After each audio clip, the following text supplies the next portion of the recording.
the returning Min Min May against the well-renowned Ribbon Girl Ribbonista.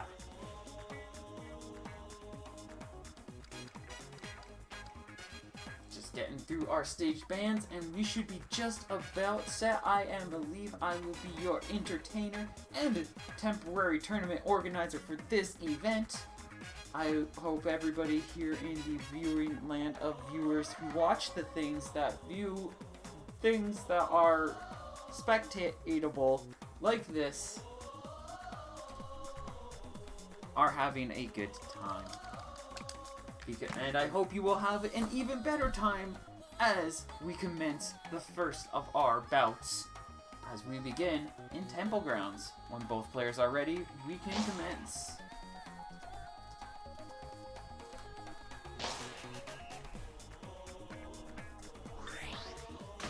Slayer versus Hypertext. Alright, so some of you might remember Hypertext from way back in the day. Used to contend and compete in quite a few collections of ARMS events and managed to find his way up some decent brackets. I believe this is a different loadout from what I at least recall, with that Biffler coming in on the Dragon Arm. I do know the roasters. He did like them roasters. You can't blame the guy. It's one of the better arms to put on movement, allows for effective pressure, good coverage, and it's just a solid poking tool. Alongside that though, Biffler on the Dragon Arm might make it a little easier for Slayer to punch through, but at the same time it makes it all the much easier for Hypertext to be able to punch down and get that damage.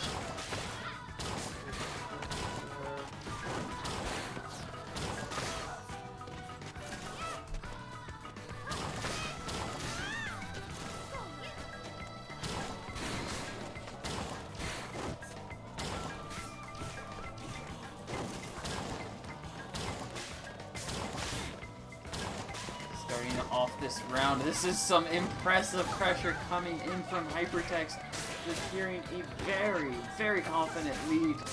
Just utilizing that Dragon Arm and that Biffler to constantly mark down, snipe out Slayer, and is holding that lead, holding some really efficient control, and just looking for that one final poke to be able to claim the first point.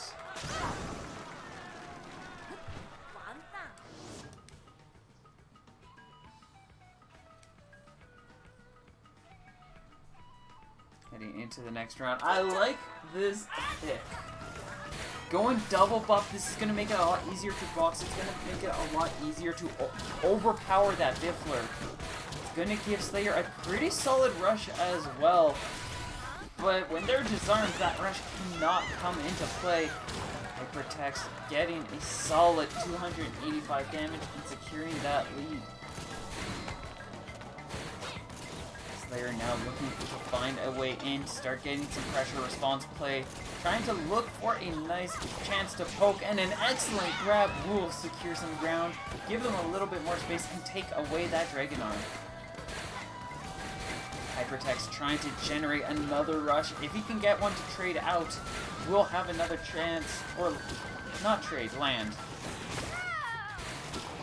We'll be able to get a solid chance to rebuild that Dragon Arm and get this pressure rolling again, especially with Slayer yet to use their rush.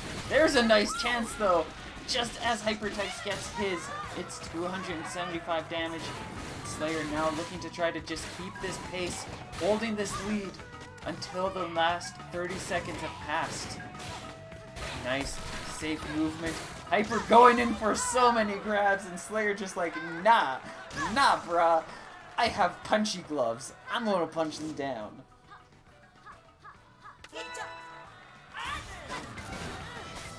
And we are going to move into a full-blown boxing match.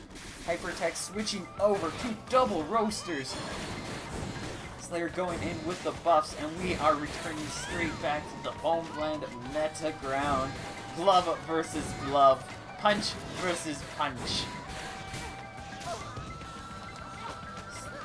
Slayer, like we can just see right here. like, as we flick through, like, you can actually see at the bottom right, sorry if that's disorienting, I'm looking at the health meter, but it was such a slight difference, but it was in Slayer's lead. At this moment, though, after that roaster, actually, yeah, I can still do that. Slayer barely has the health lead again. That is such an easy and cheesy way to determine this information. Nice response there, good call out. Slayer going to be able to safely block that out, looking to try to keep this pressure going. Now looking to try to take away this roaster. Nice dodge there, keeps Slayer swinging, and an excellent grab will take away that Dragon Arm, reasserts that lead, and now we've got a rush pressure game coming in. Slayer just needs to be able to secure some kind of takedown. Hypertext quickly generating another rush. It'll be more than enough to just secure this round if Hypertext can land it. Slayer has to land their rush and survive afterwards if they want to stand a chance, but they take too long setting up. And Hypertext going to be able to get the punish, get the damage, and starts off with the first point.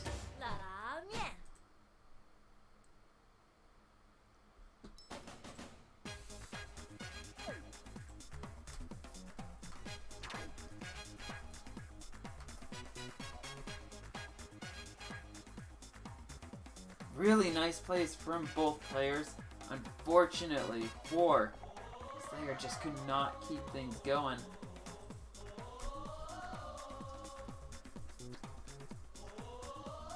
Oh, I think he's warmed up now. I'm not gonna play tutorial here.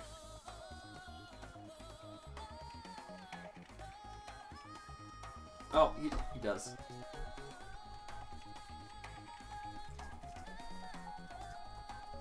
Alright, there, I played tutorial. That should be helpful enough, at least, I hope. And I like his picks. Scrapyard and Mausoleum Band. Scrapyard can be a really nice place for Ribbon Girl to get some good pressure and has so much elevation change. Temple Grounds can be a little more even, but Scrapyard is probably Temple, but more Ribbon Girl friendly. And then Mausoleum, I get that one too. That center platform getting broken down would suck. And it's also a lot harder to get a good Dragon Arm setup. So we've got Temple Grounds still available. Sparring Ring might be an option. We do have DNA Lab. Buster Beach could also be a neat one. Looks like DNA Lab is going to be the pick. How interesting I was. Ah, very nice.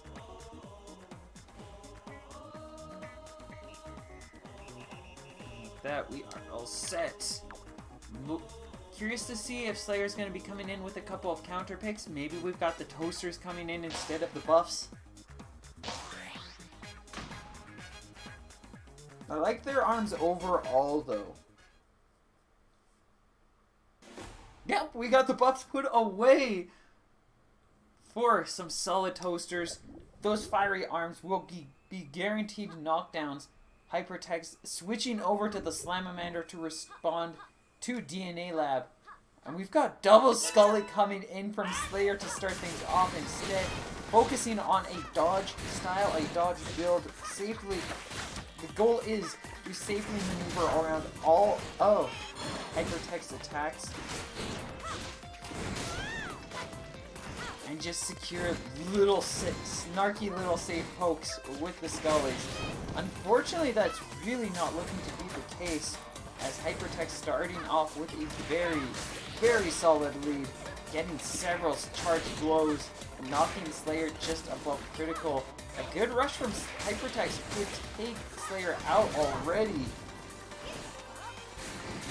Two more trades now means that any hit will be able to take Slayer out. These Scullies just not keeping up speed. This movement pattern that Slayer is trying to dish out just cannot handle the steady pace that Hypertext is dishing out. And That's going to be a point for Hypertech, setting up match advantage. Match point already set. Nice. Match point already set up. We're just looking to see. I mean, you can leave if you ever want to. You're welcome to go enjoy other streamers. There's other... I appreciate that you are here, though. I do appreciate... I appreciate it a lot.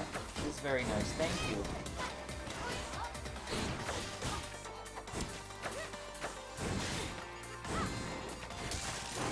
This round starting off a little more even-footed. The Toaster Slapamander just a bit better at boxing, is lending itself to give Slayer some more opportunities. But this pressure is just too much for them right now. And this Roaster equipped on the Dragon Arm is quickly overwhelming them with how fast, how safe it is to swing. Slayer now just a couple of hits away from getting knocked out. A good rush would also do the job. You can see they're trying to play this really safe, trying to be a lot more focused now. Just barely dodging out of the way of that Roaster, looking for their chance. I think they're seeing something, but Hypertext is still just staying out of harm's way, keeping this chase going. With 25 seconds left on the clock, there is not much left, and not much life remaining for Slayer, as we'll get Hypertext taking them down 2-0 and advancing to face off against Chico.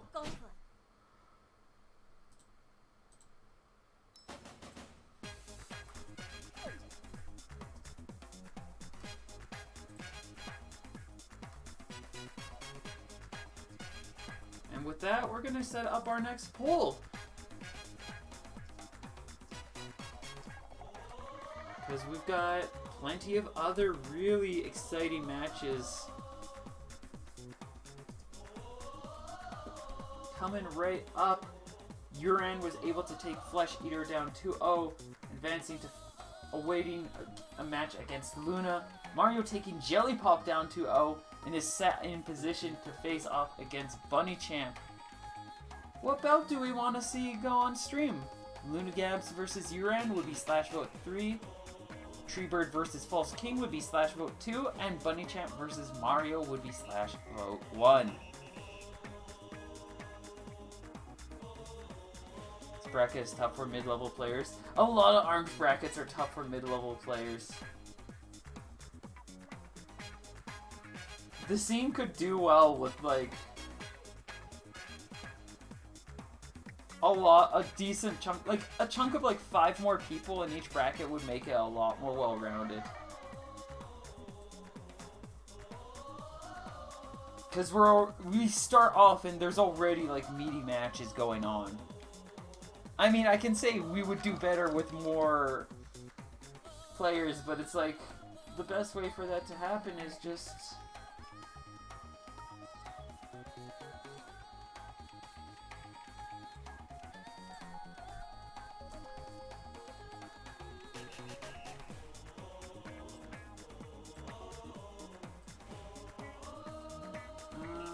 let's see.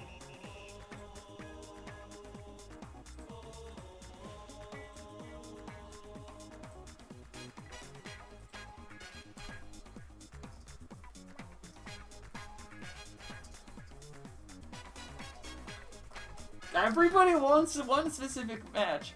Picked a bad map for game 2. Yeah, that can happen a lot. And it's rough when that happens.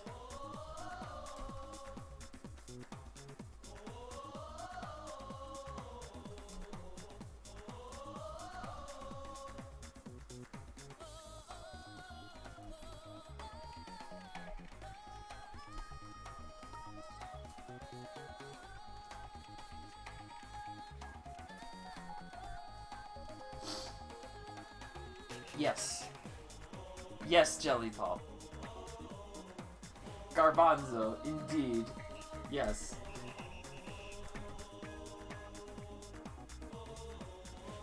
It wasn't a bad stage, abuse the pillars. I mean, that's a bad stage for Flesh in that regard. If you're utilizing the stage's assets better than Flesh, that would mean that Flesh made a bad choice on stages.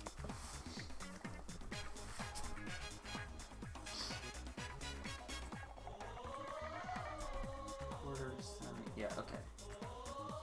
So we're heading into quarterfinals. We've got Luna in here. I believe Uran is also part of Riptide, so we'll do the full tag here. And remember to have fun. No! Fun is illegal. This is a Scrap Star brand tournament now. No fun allowed.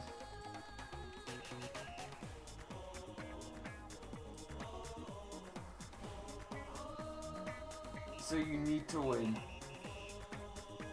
Some people got... And a big thing that people need to learn, and it is not an easy thing to learn, but it is...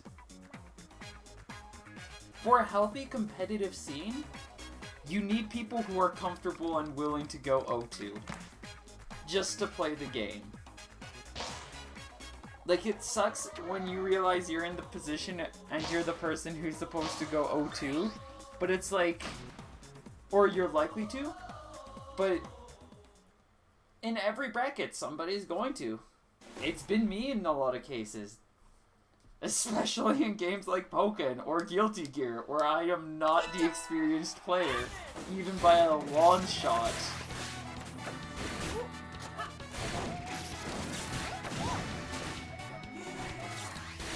But it's cool to play the game. So you play the game, you meet some people, you interact with them, and then either you watch more streams or so on and so forth. But I believe in you, Flesh. You're still in the bracket. Oh! The rush gonna try to come in. Uran gonna be able to punish it out though. That said, Toaster Funchuk overwhelming Uran pretty well right now. That Tri-Blast just cannot contend against these two medium-weight arms. Struggling to find windows to get his damage. This seems like a nice rush opportunity, but Luna gonna be able to safely move out of the way. Just at that long range is so much room for him just to not get hit. Now Luna just looking for a couple more points to secure the KO.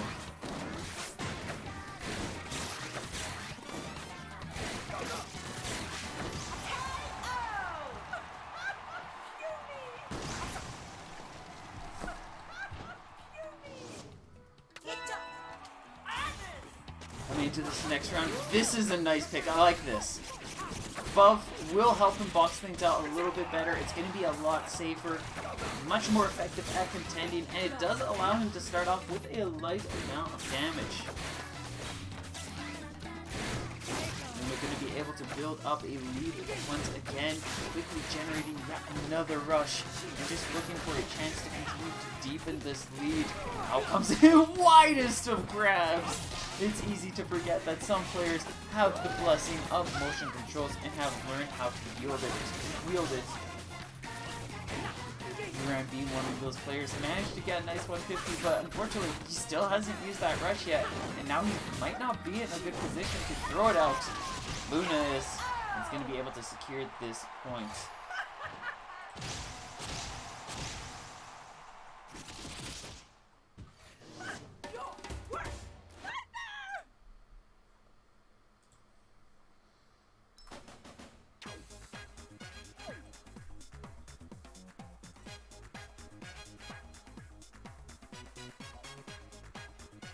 Nice start, good pressure.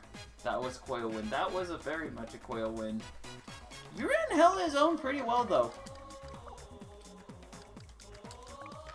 All things aside, managed to do some good pressure, just Dr. Coil stayed too safe and far away from him and was able just to poke him down, but that might not be the case anymore as we're going to be heading over to Sparring Ring and Uran is going full defaults. I love there's still some people out there who just love their defaults. Still come out into brackets, throwing out the default plays, and trying to do their best with those tools. Nice combo, gets some good damage, doesn't go for the grab confirm, which honestly is probably the safer choice here. Nice pressure will allow him to start off with a light lead as he's quickly burning through Luna's health, gets that rush ready. It's not a safe chance for him to go for the rush anymore. He's definitely looking for Luna to try to throw his out first. Nice dodge will allow him to keep alive and gets the punish. Yuren has the chance. If he throws out that rush, he can secure a very confident health lead. He could get the KO off of this. He might not need to use that rush. He's going to go for it anyways. It's going to be a safe dodge for Luna. Tries to go for the grab, but Yuren going to be able to stay out of harm's way. Only takes that 130 from the toaster. Another rush is readying up. Yuren trying to play things safe, trying to bait this out, but he backs himself into a corner. Luna going to secure 300 damage, almost balances out this health difference, and now quickly going to generate another rush, probably before Yuren can bring his own out.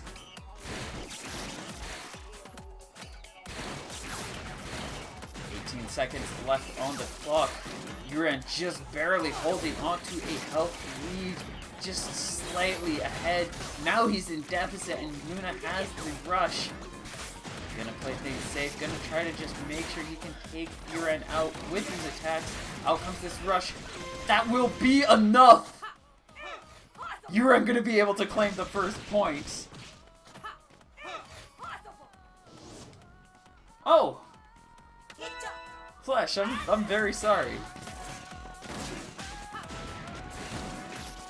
I would say I'm surprised with that upset, but I'm also not surprised.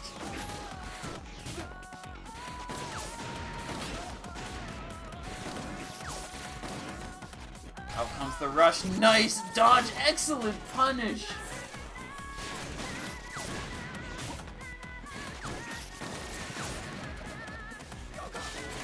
Yuren building up another lead, building up another rush. He's got some good control. He's just looking for a chance to throw out that rush. This stage is helping him out immeasurably, and his movement continues to be on point. Here's a great opening. He takes it. 300 damage. Yuren holding on to a 50% lead. Just looking to hold things out for a little bit longer. Make sure that he doesn't get caught by this rush. Can't avoid it when locked into the corner like that. Takes 345 damage. Luna trying to just keep him locked down. Nice boxing from Yuren will allow him to stay out. And Yuren going to be able to get the KO and brings the score to 1 apiece.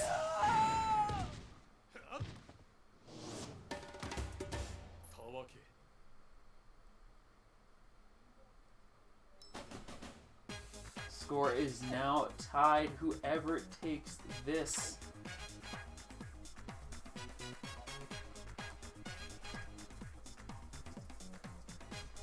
will be advancing in the bracket, and it looks like Mausoleum is the next choice of location. Are we still going to see that, Dr. Quill? Are we going to see another upset? Well, we didn't get to see Mario versus Bunny Champ, but I can imagine pretty well what happened there. Mechanica just struggled against the Spring Man. Got stomped down. Rough times. I feel that mood. But we might be seeing another very exciting turn of events here, as Yuren is going to be going in once again with default, going in with the Tri-Blast and Chakram and trying to take Luna out. There's a lot more room for both players. It's a lot easier to zone here. And it's working out a little bit better for Luna, who is holding onto that health lead. Quickly generates a rush before Yuren is even close to getting one ready. Almost gets the punish, but Luna is going to be able to secure the landing. Gets some heavy hits in, just eating through that health meter. And this spacious arena is definitely allowing them to stay just far enough away. Another rush is already set before Yuren finally finds his first hit. He's got a huge hill to climb with only 40 seconds left. Maybe respecting that center platform a little too much. He needs to find a way in because he is just not keeping up at this long-range game anymore. Luna just safely and efficiently dancing around. First damage on that center platform is not even a concern to Luna here. He just wants the kill. Yuren trying to play this safe, trying to play things smart. But unfortunately, he will not be able to keep up.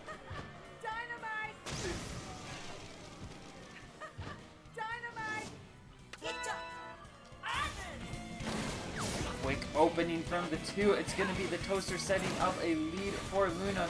Uran backed up against the wall, trying to find his way out. Might be looking for a rush chance, but he's got to be respectful of Luna's response, as that rush will be heavier than his. So he's just trying to box things out, waiting for Luna to drop his guard. And this is going to be it. He gets the damage, 250. Still has a hill to climb. And that short hop will not be helping him with that climb, as he takes 280 damage. Luna now just looking for a couple more trades to take him down. Uran still has 75% of Luna's health to go before he can even take a round. That first hit will give him a little bit more breathing space, but a trade will put him on his last legs, and with a rush ready, Luna's likely looking to close things out here, and before Uran can get this rush ready. Nice punish though! Will allow him to keep himself just barely alive, but not for long enough. He was able just to dodge for a wee moment longer. He might have had the chance, but Luna going to be able to secure the KO. We'll be advancing 2-1.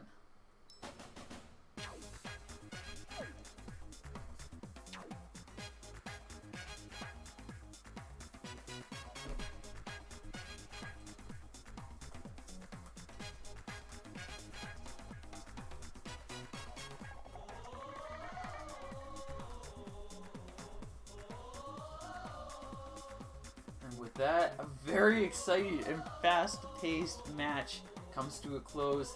Uran was able to get so close, but unfortunately just could not keep up.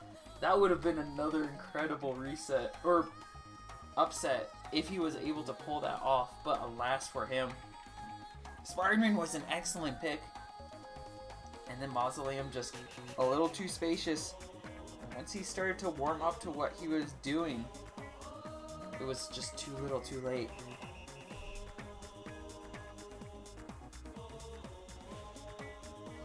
We are now chilling out, waiting for our next bout, as it is both corners that finish their matches first.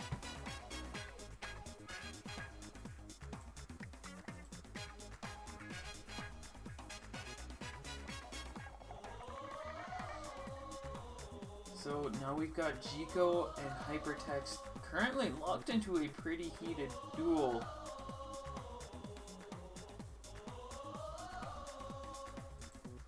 As well as Treebird and False King. Hopefully all of you in Chatterland is doing good.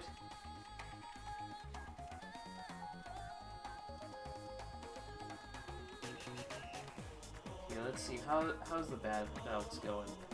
When you are with friend code, blah blah blah, ban. Good luck. Stages, you strike. Okay, so Hypertext got the first point against Jico. And Jico's now got his point, so that score is 1 apiece. We do have... no? No, Hypertext took the first round.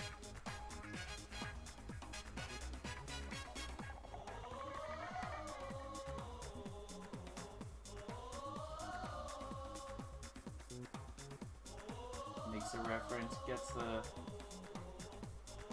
that. Finished the ranks. Okay, so you got delayed a little bit. And Scrap and Mazo. Okay, and False King and Treebird are finished, which means we can do that one. Treebird able to take False King out 2-0. And will be advancing to face off against Mario.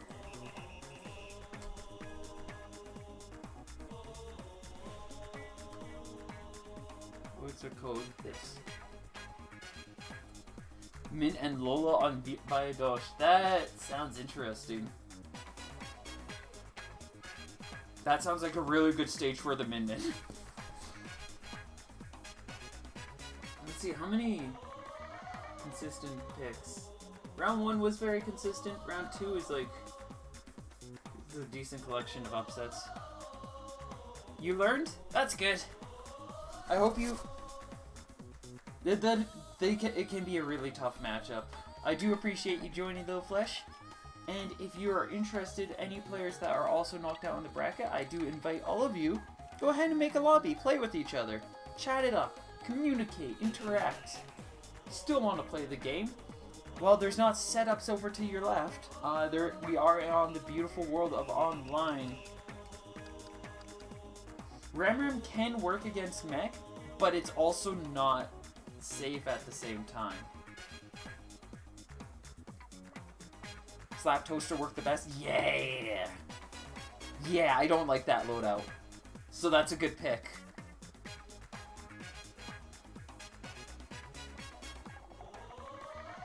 The Whammer? Yeah, the Whammer invalidates a lot of things.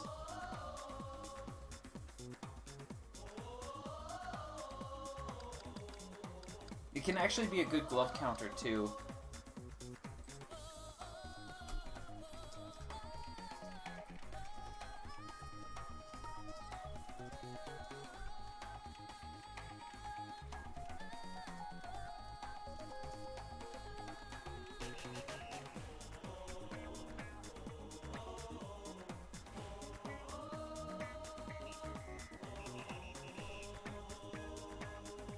The rush is insane. Yeah. Yeah, Whammer rushes ended up being your downfall. Yeah. Whammer is really heavy because of the fact that, well, not only because it's a heavy, but because the rush can do a lot of damage. The Whammer alone does like 200, 210. And if you get like a charged Whammer to confirm into the rush, then it's just like explosion.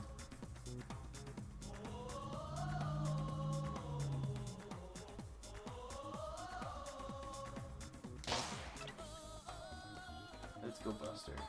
I promise to the 5th god.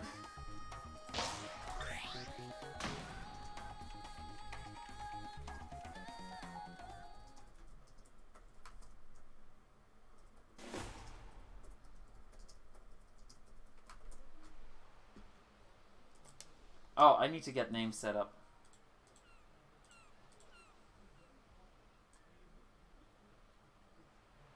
Let's get Treebird and let's get the Morrow.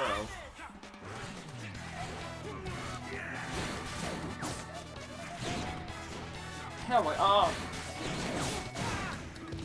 We are now advancing into the semifinals. Mario will be facing off against Treebird, the spring comeback kid man boy himself, Spring Man, versus Treebird, the maxest, brassiest, grabbiest dad around, capable of doing 280 damage in a single combo. Starting things off, Mario holding a light health deficit, struggling to keep up against that chakra grenade combo, getting blasted down and just slowly losing away at a couple of these trades. He will be the first to get the rush, but it's just enough to lead the enrage for Treebird.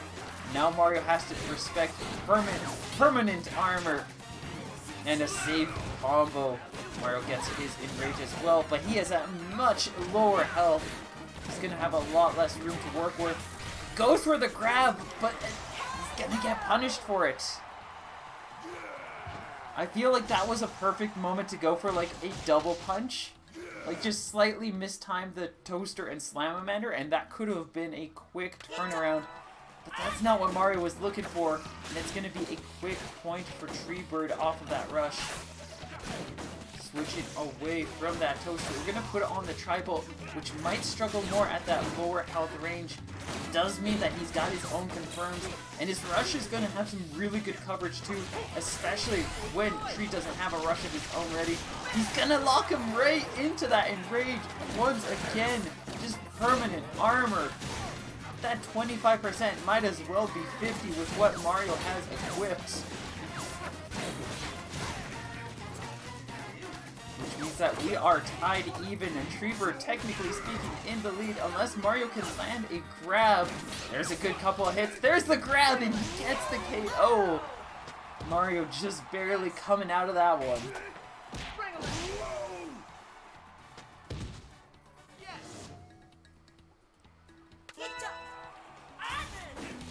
Feel like you're losing to gimmicks? I'll be honest, Arms is a gimmick. The whole game is like gimmicks. You've either got grab builds, you've got like super boxer builds, you've got loadouts that are designed to counter this, that, you've got loadouts that are designed just to punch through everything, shield breaker loadouts. Everything's kind of a gimmick in some way.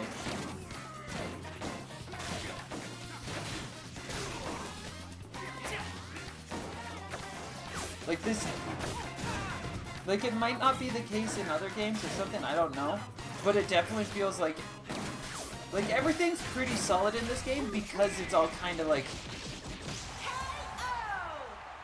I mean, beyond like firearms, which probably would be the most good old-fashioned tool, everything seems to kind of fit like certain playstyles and weird mechanics. You feel like all you learn is that you need to play better? I think more specifically what you mean by that, Flash, is you need to be more conscious as to what each arm does. And how to respond to it. If that's what you mean, then yes. Like just taking some time to like make note of how an arm moves, how it retracts, how long it takes. Like, not even going into frame data, but just, like, generally look and be like, I see how it kind of behaves and handles things, and then playing around that.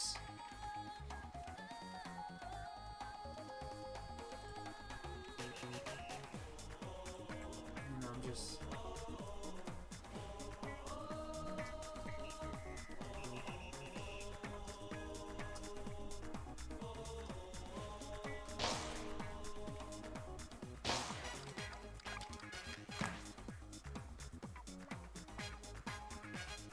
so often that I make the wrong decisions for no reason. That sounds more like a stress thing for you.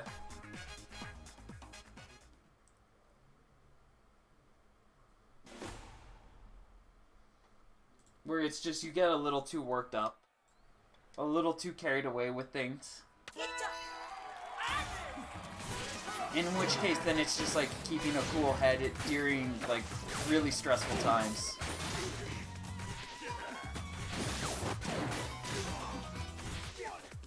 Seeing an interesting counter switch pick here. I feel like this Ringman actually would be a solid choice here, but we are going to go in with the Masango.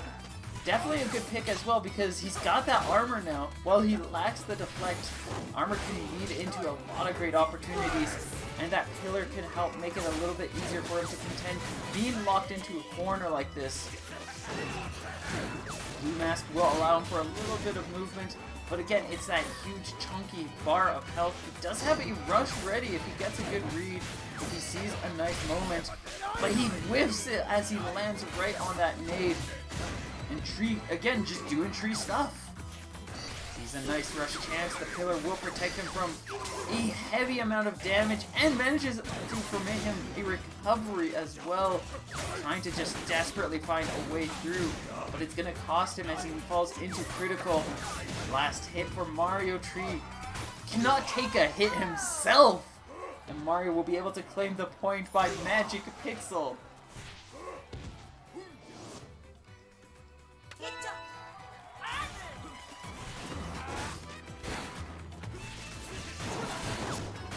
Jumping in particular, because usually everyone you chase gets away from it, and I just can't.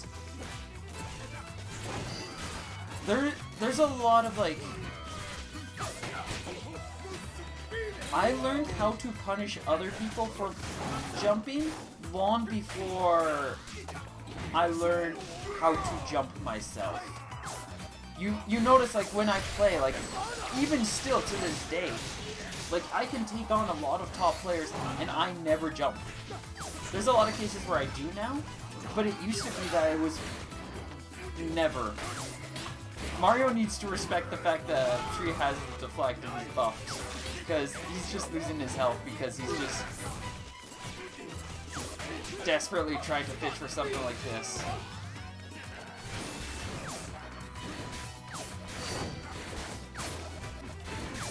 There you go. There you go. Patient play will prevail. Mario, double magic pixel will balance the score to 1 apiece.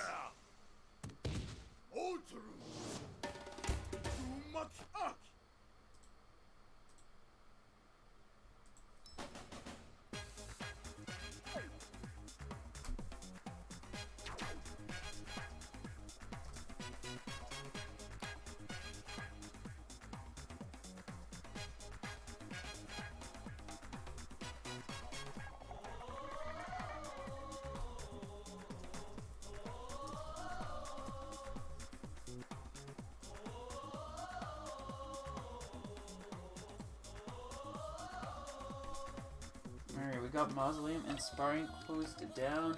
I feel like Mario actually has a good chance if we went Sparring Ring. Buster Beach is just such a well-designed stage. Mario left Buster Beach for Brass. I mean, yeah, he's got Masango and he might stick with the Masango. But I feel like leaving Buster Beach open might be an incredibly bad idea. Like, if you're worried about the fact that other people aren't making mistakes, but you are, Mario just made a horrible one. I could just, like, can he still win this? Yeah, it's still definitely possible. Would I say confidently that he just made a really bad decision and just left Buster Beach open? Oh yeah. This is, like, Japan bans this stage if they know Brass is around. It's not legal in Japan because of Pega. Will he be able to set his song and give himself a good point? It is very much possible. But he's also still facing up against Brass and Buster Beach.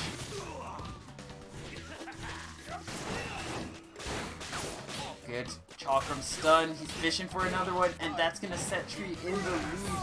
Mario is now locked into the corner.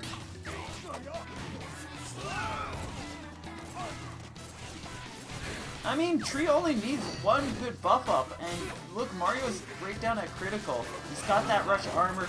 Tree's gonna try to fish it out, very much likely, or build a rush of his own. I think Mario's rush just wouldn't work.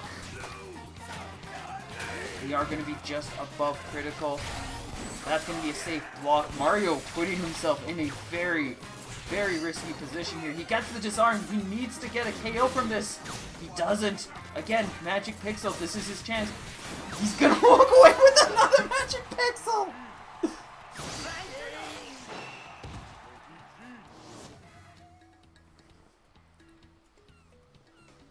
Treebird is just holding on to this rush.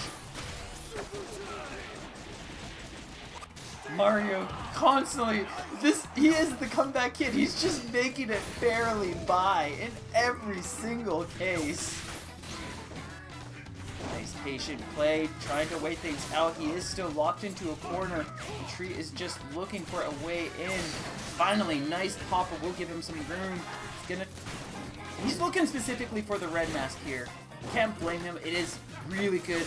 That armor helps immensely. Nice bait. Popper will be able to catch through as that chakram is just heavily curved. Mario not going to go for the armor here. It would just be too easy for Tree to be able to respond to it.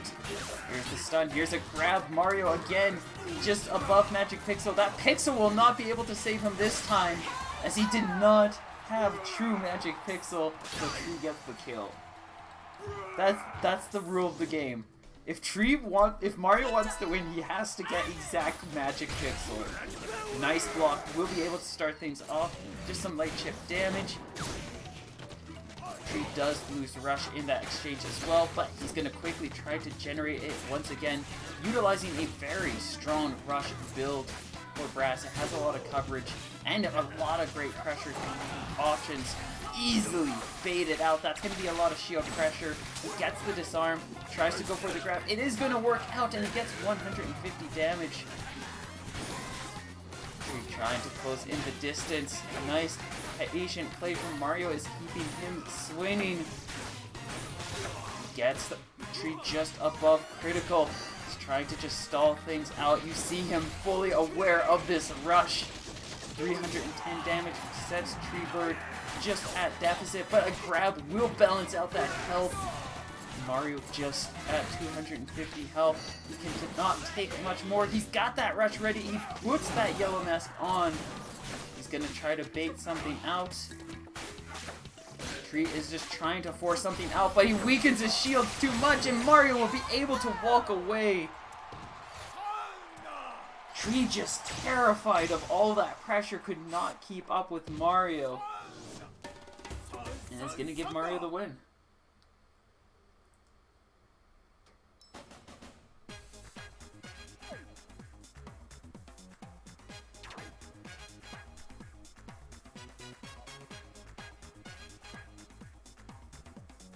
But also, let's go to fair. Yeah, unfortunately for him, he just got a little too worked up over fearing that rush, fearing some of the pressure from Mario. He started to give him too much respect, and it really gave Mario a nice advantage.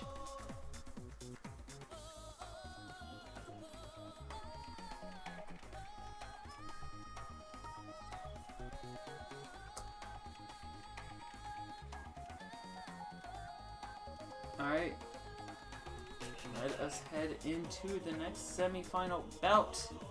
Jico will be facing off against Luna.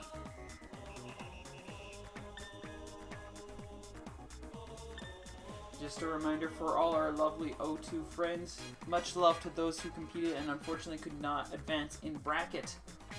But if you'd like to play some more ARMS, there are others amongst you. There are other O2ers amongst you who might be looking to play some good gaming. If any of you want to open up a lobby and just get some sparring going, play some friendlies, have some fun, help increase that lower cap skill, and just make this game like impossibly difficult to get into because everybody's so buff and strong. You're more than welcome to. I mean, that's already kind of the case.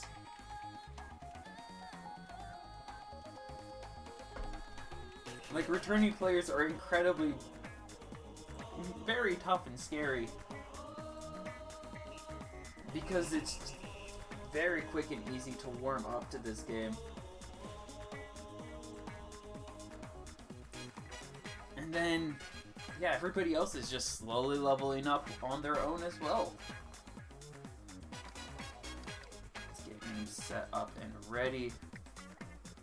We've got Jico, we've got Luna.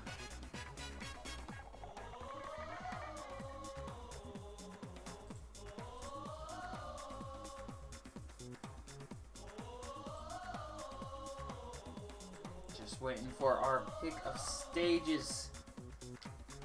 And we should be set to go. Lollipop versus Dr. Coyle, perhaps? So a lot of very good, solid talent coming in from these players. We'll have to see what they're able to do against each other as our second and third seed will be heading over to Sparring Ring.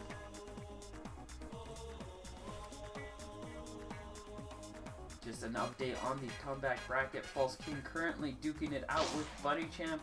Hypertext dancing with Uran. The two returning players will be facing off in bracket. I could actually see the False King and Bunny Champ going either way. I feel like, again, it's favored to Bunny Champ, but I wouldn't be surprised if False King took it. Just like Mario being able to take Bunny Champ down.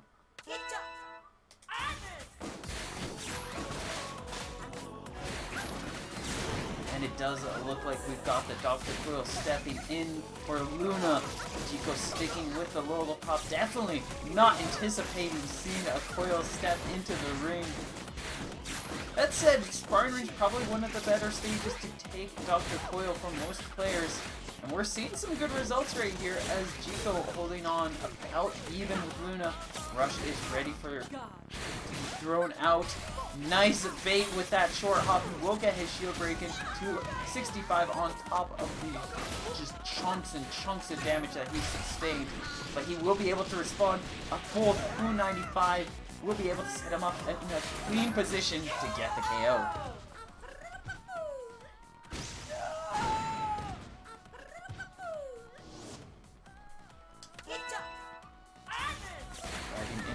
next round. That Fun Chuck quickly being put away. A Tri-Blast to counter the Tri-Blast. Widespread to cover the widespread. Both players definitely going to be struggling to dance around as much as they'd like to now, as both characters are so well apt at those long, sweepy motions. This rush will start to connect, but Luna cannot follow up the chain, not able to get a shield break either. Looking to get it just moments later, and we do get that pain going in. Chico now trying to set himself up for a rush response, maybe even just get KO'd at this point to make sure that Luna doesn't get another rush. But considering how quickly he's built it, how quickly he's throwing it out, it's probably better just to get this chewed out. One apiece. Chico still has his rush advantage and might need it to be able to give himself a chance to take Luna down. Sees a nice opening, and with that Tri-Blast uncharged, 345 will be a great opening for Chico, asserting some solid control on the battlefield. Looking to just keep this pace, boxing it out with Luna, and just trying to stall as much as possible while he generates rush to contend with Luna's, whose is already all set and raring to go. Out it comes. Nice movement from Chico, though. Will allow him to secure an even more confident lead, and this is just ever further in his control. Out comes this rush. It will not be a shield break. It will not even chip too hard. But that safe play will just kind of stall things out just a little bit longer. These neutral exchanges continue to give him just a little bit slightly more of a lead, ever so closer to getting Luna down. Nice 270 though, will quickly balance things out. Chico now just looking for one final pinch, and he's going to be able to get it. So starting off this match with a 1-0 lead.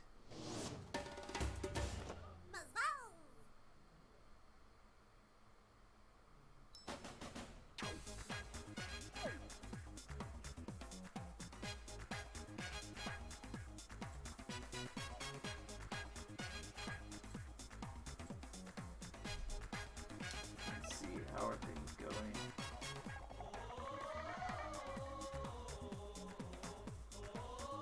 What did Mario do to you? I don't know. These stages. Alright, looks like Buddy Champ able to take False King out.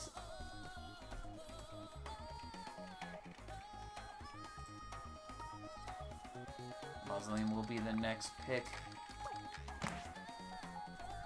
Again, this will be a good stage for him.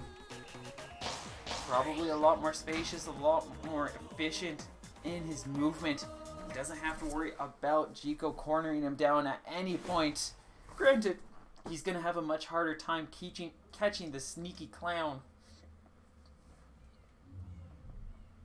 Both players going to opt to stick in with their primary loadouts. Actually, no. Luna has switched over to a Bub alongside the Toaster, just looking to straight up overpower Chico's attacks with something similar to the Fun Chuck, but just a little bit bigger. I can definitely see this being a solid idea, but so far it's not holding out as well, as Chico is just dodging this punching glove, constantly just finding these little windows to punish, and he's going to be able to secure 355. This is very much in Chico's favor, in his control right now. Looking for a rush chance, but Luna not going to throw it out just yet. Trying to find some ground to turn things about first. Desperately throws out that rush, and he's going to end up losing advantage as well because of that. Chico getting one more KO and setting up with some very solid contention. Double toasters it is, and the true coil comes off. Chico again doing an impeccable job just zoning Luna down, preventing him from getting any which way. Out comes the rush, another clean connection, and this coil cannot keep up as he quickly dips below 50% health. Chico just dancing around these attacks, constantly punishing these quick drops of the shield, these desperate movements. Is it weird you like fighting Quill also? No! Can work for some people. Just like how it worked for Jico right there.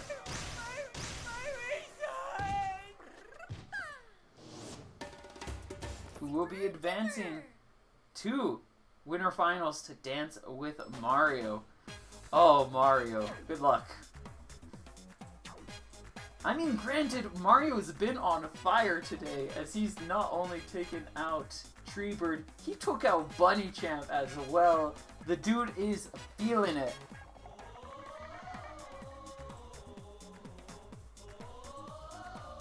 In fact, his bout with Bunny Champ was even a 2-1. Just, I guess my bouts with my warm-ups with him just warmed him up too much again for his battle with Bunny Champ. He's too warmed up now. He's on fire. It burns. It binds.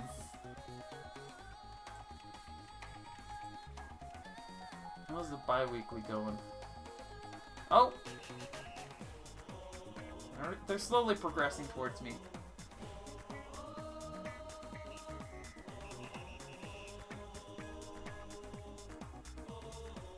There's that one then.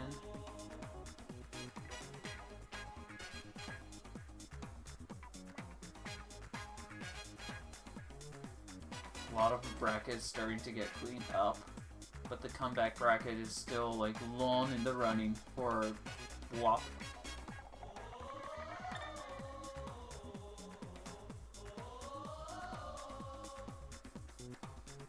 But yeah, no, Mazo can be a decent place to play against Dr. Quill. It means she can't corner you at least.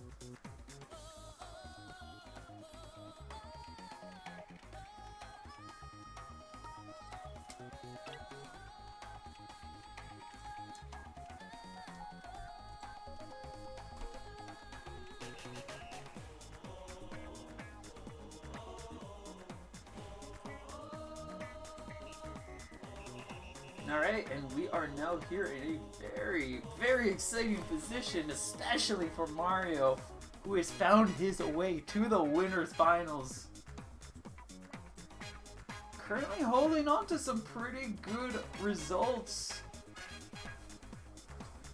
Definitely surprising a lot of people here as he's made his way through. Kinda wish I got to watch that Bunny Champ one. But again, I can probably imagine what happens. Mechanica gets cornered, deflect, dead. Tries to shield. The one or two times Mechanica tries to shield, grab happens. Decides shielding isn't worth it anymore. Gets deflect punch down from then on. Rinse, repeat, recycle.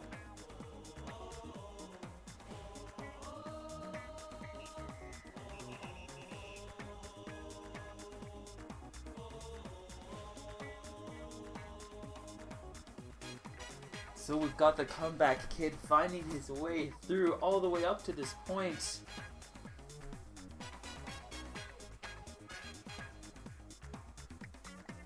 Looking for our stages, and it looks like Buster is actually it.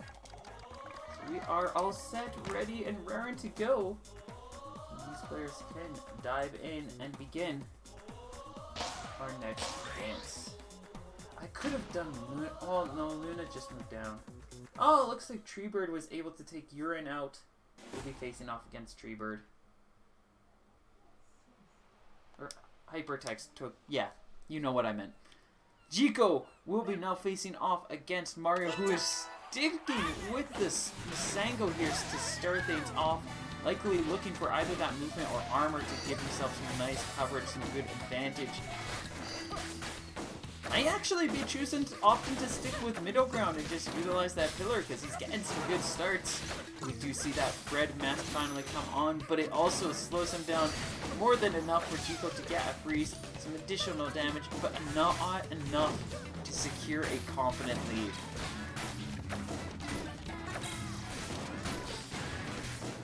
Jico doing a solid job keeping him at bay. Yellow mask is on. Mario looking to capitalize on this pressure, looking to try to find some good chance, but the Triblast is going to be a fierce tool to counter him out. Another yellow mask equipped. Jiko just anxiously waiting for the rush to come out, and he gets grabbed, takes 150 damage. Out comes the rush moments later, and Mario will be starting off with a very nice point.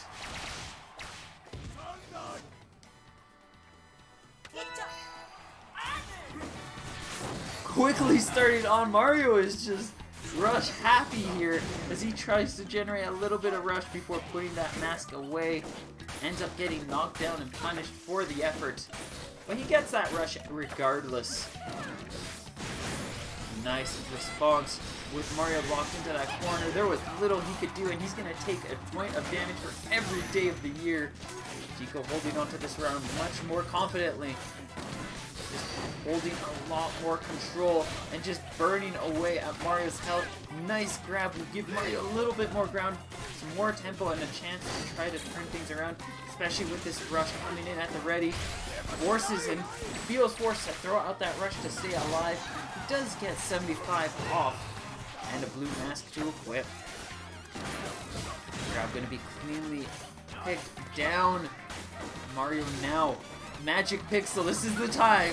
Mario has not died yet when he's reached Magic Pixel. Will this be the time?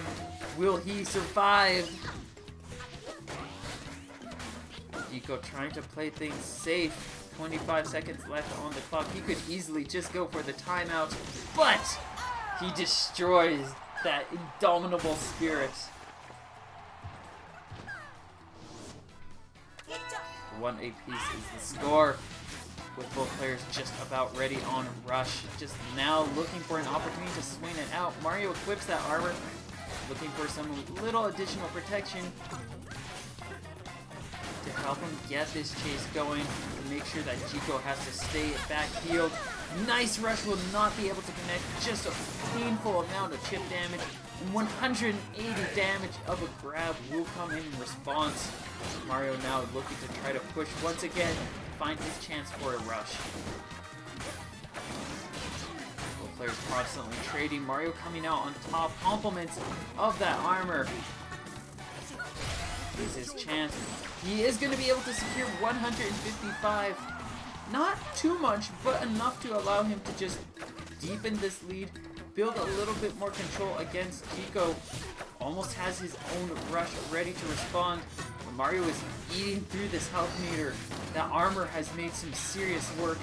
Yellow mask put on to try to contend, but it's going to leave him without that essential armor. And Jiko capitalizes with a nice punish and an excellent response here as he gets 315. Mario might not have time to get that rush charge. He does get the rush, but now he's got to close in the distance. Any damage will take him down. He's gonna go for the yellow mask. He lands the grab. He is now within reach. 10 seconds left on the clock. Jiko gonna safely shield this out. Mario at health disadvantage. I don't think he realizes this. He is gonna try to come in for the kill, and the timer ticks down. Jiko claiming the points.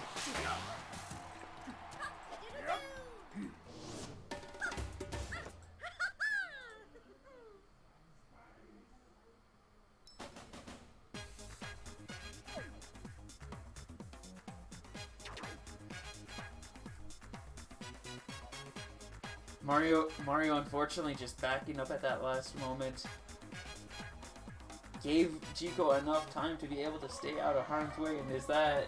Oh yeah, I remember this being a thing.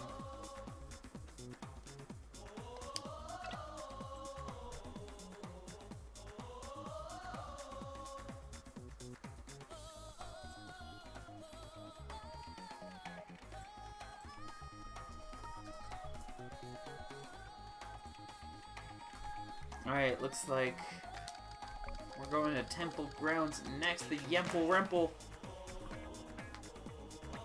Mario looking to try to gain that Missanian energy, that spirit and power to help him take Jiko down.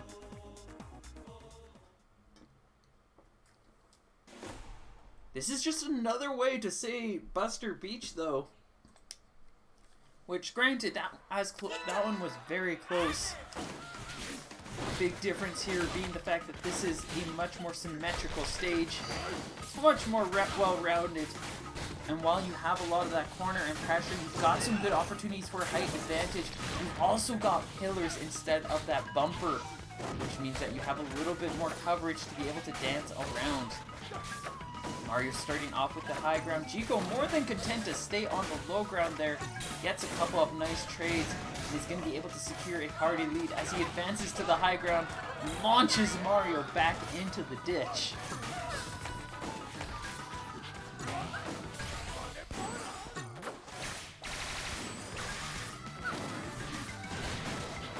Nice rush attempt. Chico was ready to reply though. Only takes some light chip damage and those arms quickly recover. No chip, no disarm going to be coming in.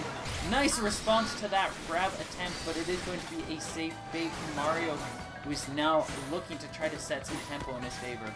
Double Scully Ribbon is really good at punishing you for making misplays against Ribbon Girl. Like, if you're punching when Ribbon usually is looking to punch herself, then yeah, it's not going to work. Then it's going to struggle. But if you don't know the timing, you don't know when you're wanting to throw out your punches, Ribbon Girl is going to be a very, very difficult opponent.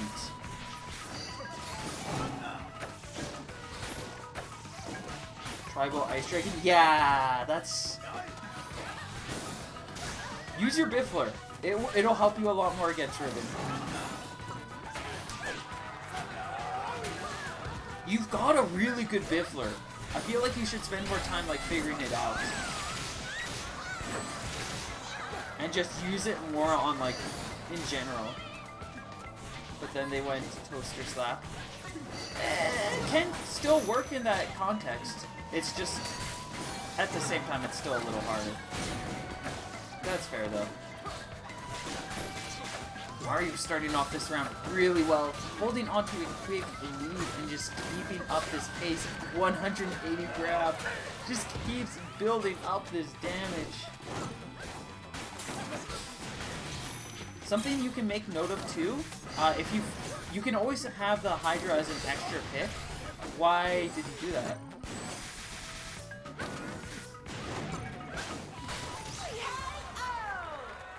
Well, there goes a rush.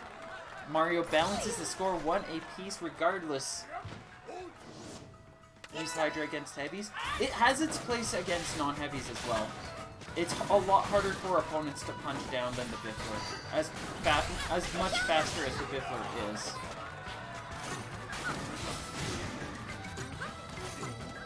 Nice grab from Chico. While he did kind of end up whipping that rush, he got a little bit of damage. And from it, he's able to kind of keep Mario backed up, keeping this pressure rolling. And Mario, without a rush to be had, is just losing health after health. Oh, nice movement from Chico. Prevents him from taking that grab damage. He does get pushed back a little bit. But he's keeping these trades. He's got this rush. Mario, desperate to try to build his, ends up waving himself through that rush. And Chico going to be setting himself with a 2-0 advantage. Super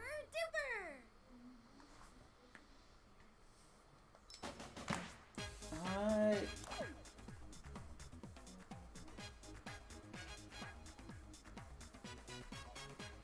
You do know what you're doing though, Flash. I'll trust you to make your better the judgments that you feel best fit you.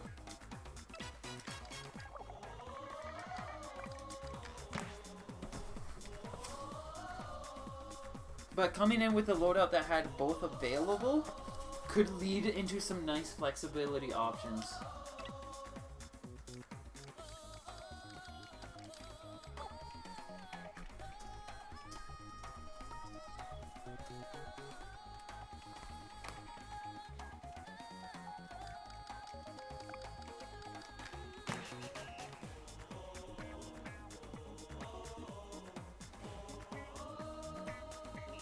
As in Hydra Biffler in a third arm?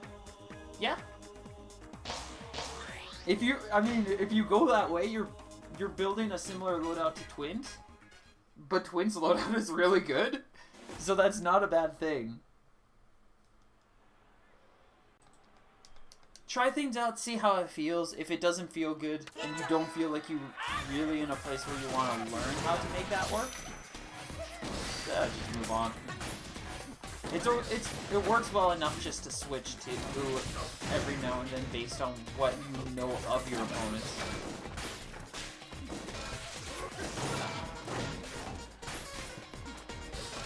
Enough about that though, we do have round 3.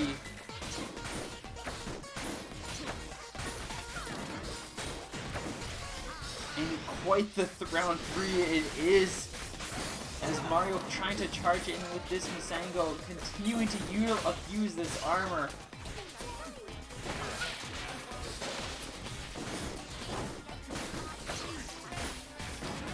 Which, while he's getting some good damage in a couple of his trades, Jiko's also just trading him out in a lot of these cases too.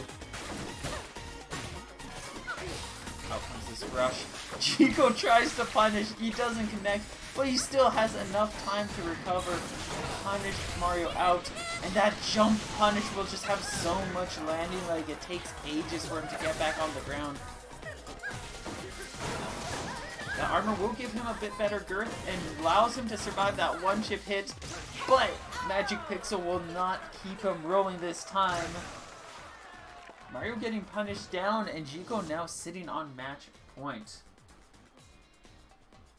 Update on the comeback bracket. Hypertext taking T-Bird down 2-0. He is awaiting his next opponent.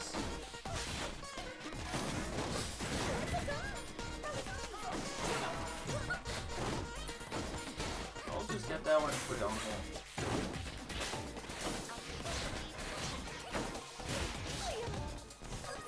Oh, unfortunately Tree didn't have the time. Here, I'm gonna set it up this way.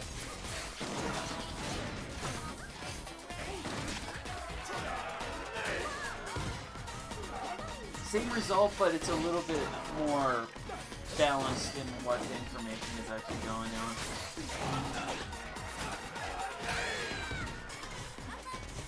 Rush is ready, he's gonna pump it out, but the glove cannot connect as well as the popper can. Popper also kind of sucks at connecting Rush. Looking for his chance, he's gonna get swept off his feet though. 390 damage, another 20 chip. Mario just quickly getting knocked into a very precarious position. Doesn't have too much health to work with. That said, neither does Jiko. Both just looking for a couple more trades. He's going to be able to get the first one. He has a shield break if he chooses to go for it. But unfortunately, he does not find the time. Jiko will zone him out. And will be advancing 3-0, knocking Mario into the comeback brackets.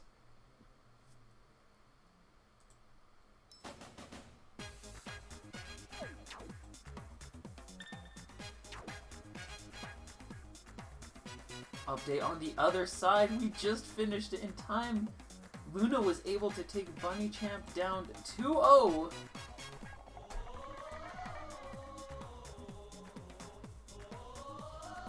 And will be advancing to face off against Hypertext.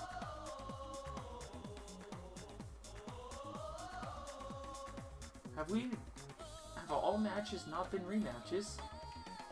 This appears to be the case, which is a very exciting thing. All fresh, all new. Granted,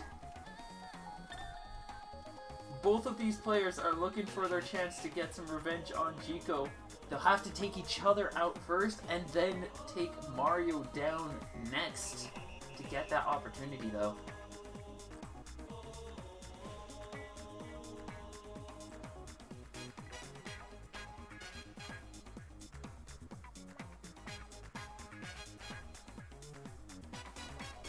We've got that Min-Min. Hypertext is definitely warmed up since we saw him earlier in. This dude is raring to go and is coming in fierce. Let me get the names and get their stage.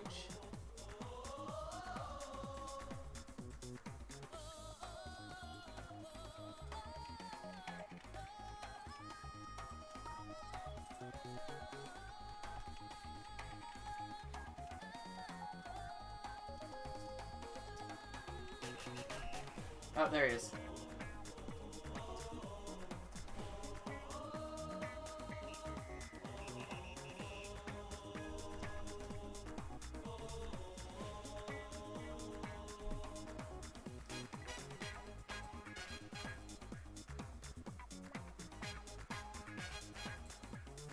looks like we're starting on Temple.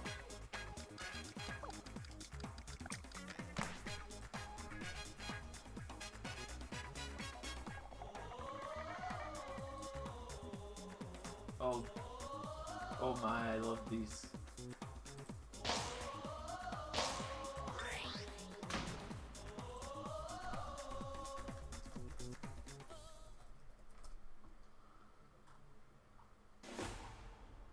Alright.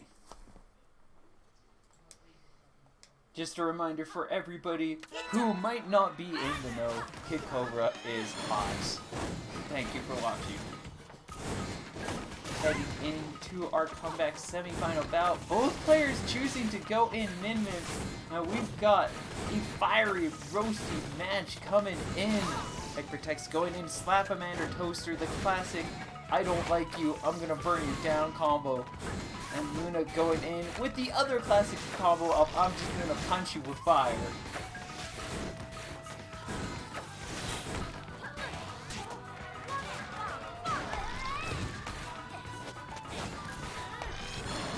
Taco Cat.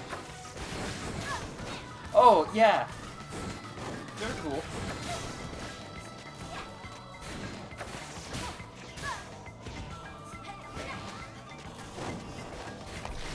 Starting things off. Hypertext is currently holding a very solid lead. Nice evasive movement will allow them to deepen that control, as now Luna, lacking a rush, does get that Dragon Arm charged up off of a nice trade. Actually, does not, as he tries to keep Hypers away, but is unable to do so. He is locked into a corner trying to find some space. This Dragon Roaster causing him a lot of trouble. He's keeping up these neutral exchanges. Rush chance is being looked for, and it is found.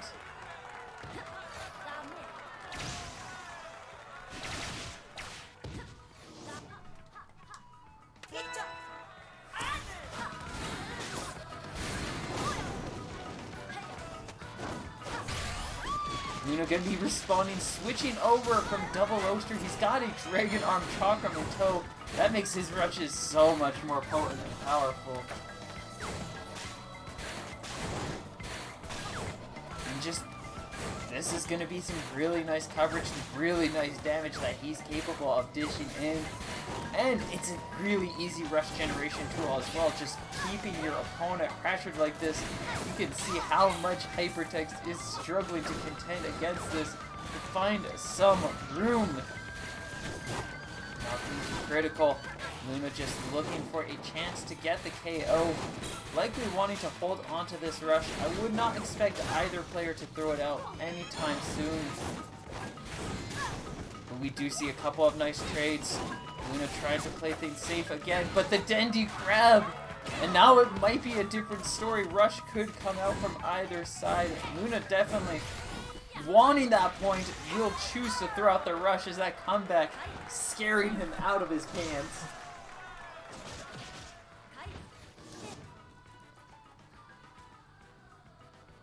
And going off of that, Hypertext will switch over, will switch over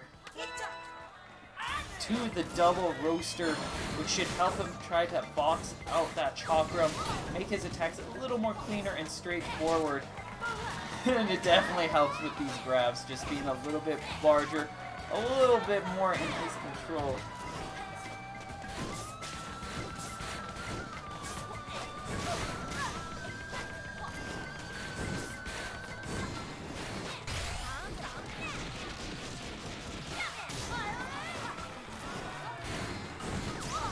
Oh!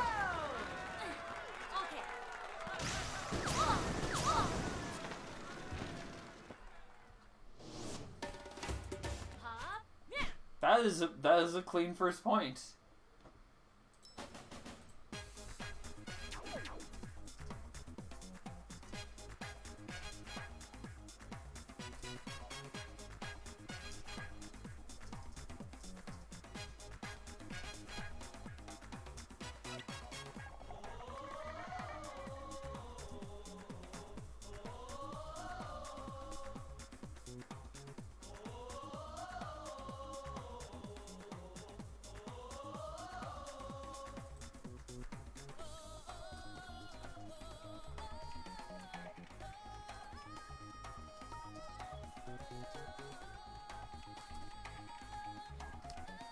one. Well, I mean, he can switch off. He did a very good start with the slap, but then the chakram came out, and what better time to put away the slap than when the chakram comes out, because then you can just double roast her.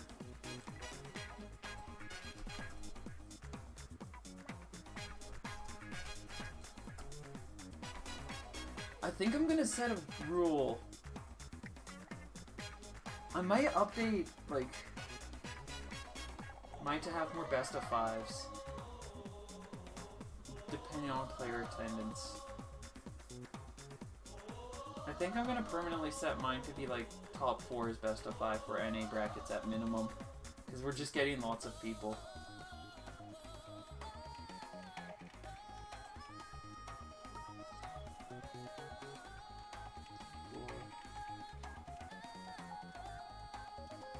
Top 4 or top 6?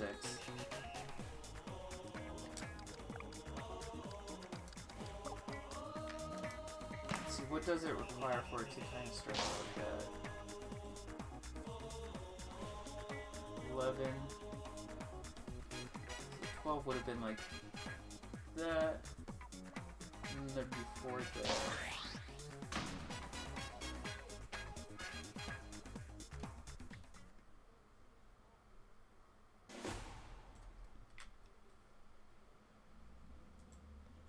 Yeah, I think I'm gonna change it over to that for my events.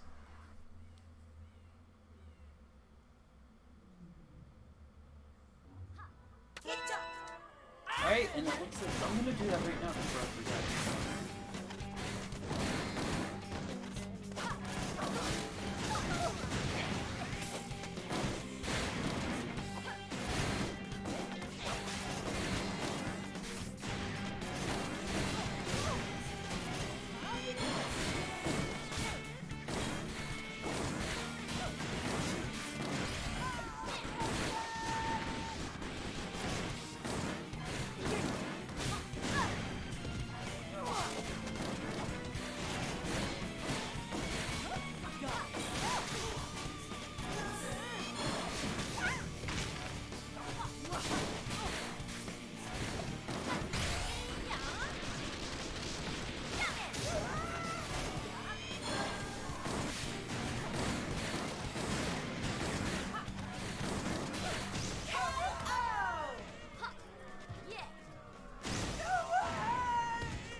Oh!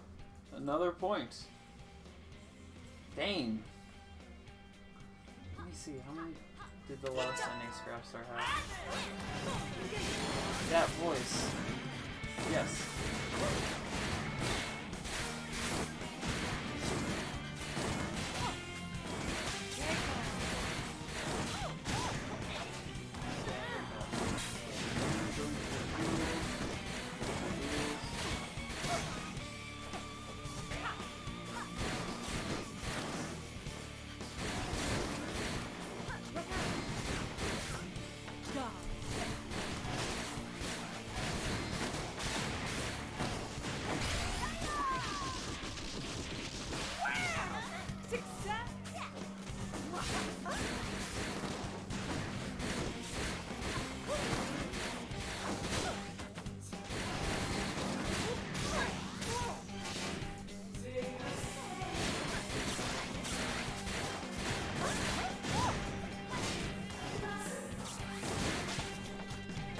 Oh, camera.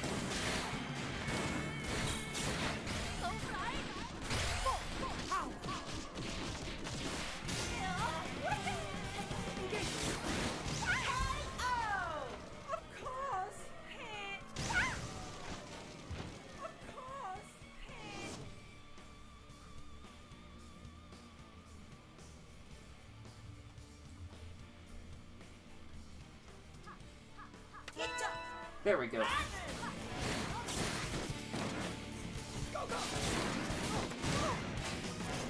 I updated the rules.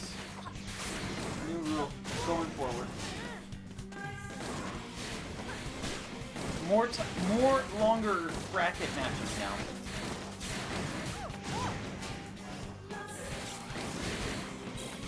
Alright, looking back on things, this is neck and... Well, no, this is looking very much in Hypertech's advantage. This Tri-Blast Roaster combo just giving Luna no ends of trouble as he has quickly pummeled him down to a third of his health.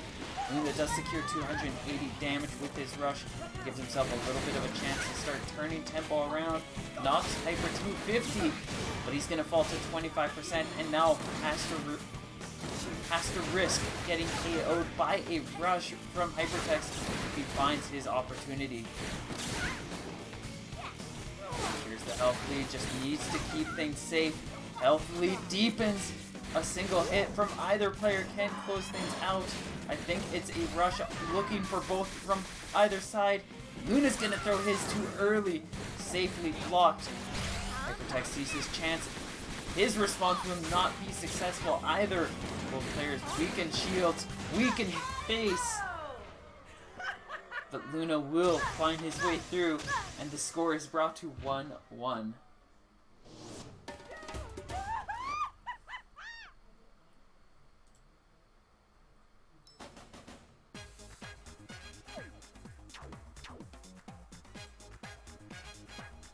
Yeah, I like that rule.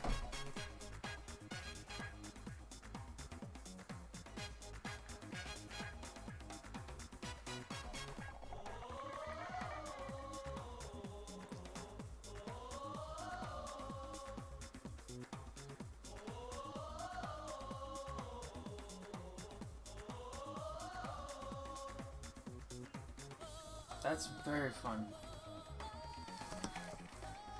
Alright, we've got Spartan and Buster's banned. No, both of them banned those two stages.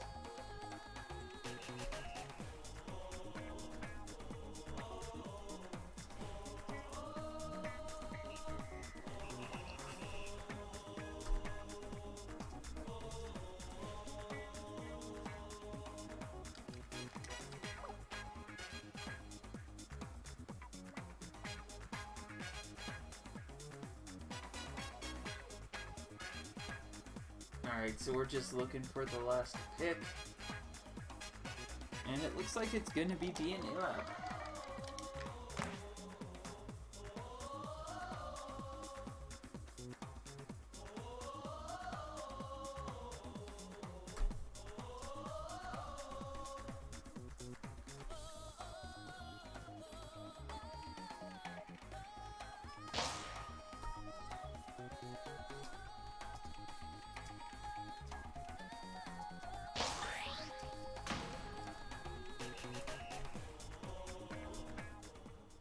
Alright. So, 1 apiece is the score. Whoever takes this will be advancing to comeback finals.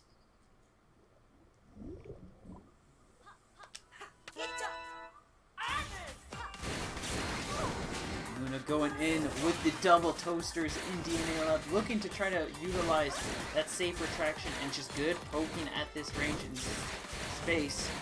Hypertech going in with the Dragon Arm Roaster will allow him to very effectively box down Luna's attacks. Or, well, maybe not box down, but that big Dragon Arm Roaster will be an easy tool to find his way around, snipe down Luna, and hold on to a point lead as a result. Starting this off, he will be able to land his rush to 330 damage. Just continue to keep this pressure, keeping up this tempo. Luna knocked just above 25% health. Now it is his turn though, trying to find a way through.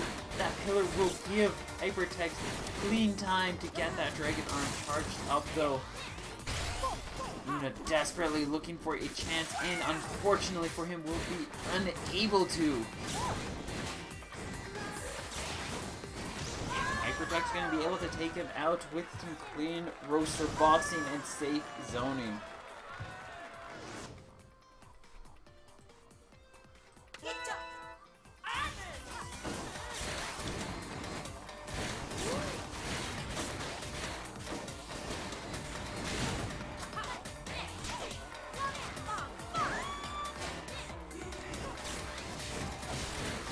definitely like this pick, but he's gonna have to be able to find his way around these roasters, and right now he is struggling to just find space to breathe as Hypertext is just constantly pummeling him down with punch after punch.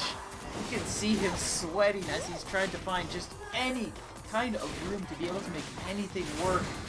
Hypertext just continuing to get these clean choice pokes, these safe jabs. This rush will not stick. Gives Luna a chance to turn things around, and he's gonna catch him in the air. 300 damage. This is Luna's chance to turn the tides. He needs to make sure that Hypertext does not get that Dragon Arm, and nice choice of play. He is doing just that. Forces Hypertext into a position where he no longer has any pillar to hide behind. Does not have his chance to get this Dragon Arm. Luna will be the first to get a rush. Dragon Arm does come in.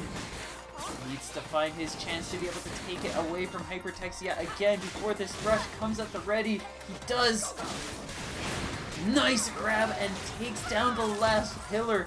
This is now Luna's field. He calls the rush and he will connect it. 1 apiece. This is the final round for these two. Whoever takes this here will be advancing to comeback finals to see who gets the shot at revenge.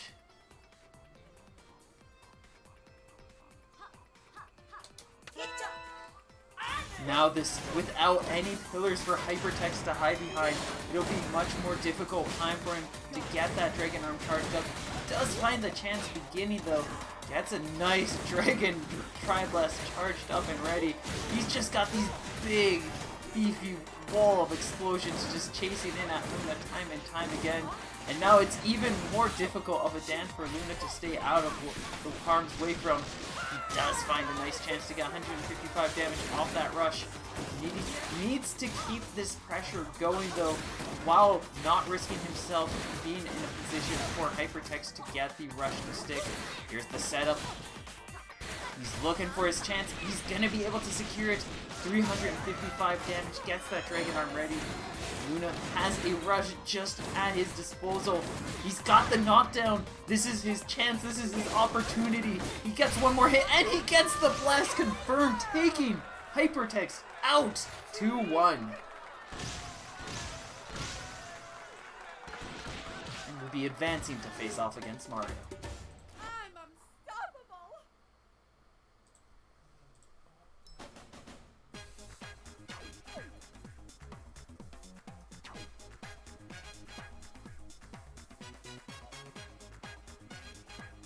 Luna making a Hypertext with some impeccable plays coming up to this. Unfortunately for him, it was just not enough to see through the day. Luna standing firm, keeping his ground. Not only did Mario have some impressive comeback rounds, or bracket upsets, Luna's got a couple under his belt as well, with taking down the Surprise King, managing to take Bunny Champ out as well. Now he's just looking to take Mario down to take his shot at taking Jico and claiming the brackets.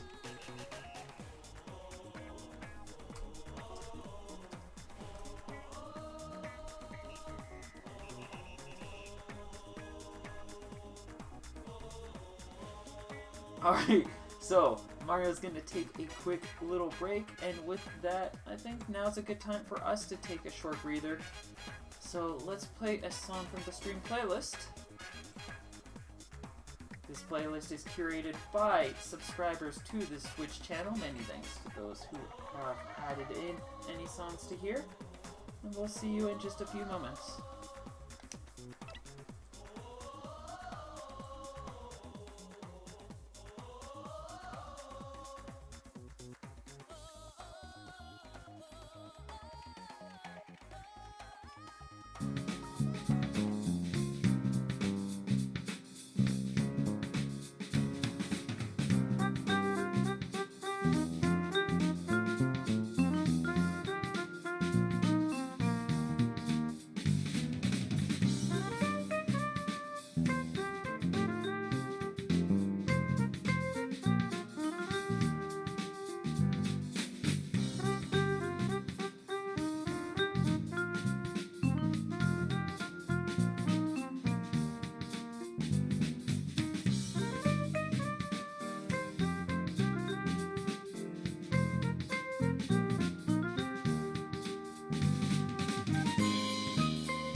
Hello again. We are back. I forget I do this. Yes, hello, welcome back. We are good. We have returned. We are ready to pick a stage.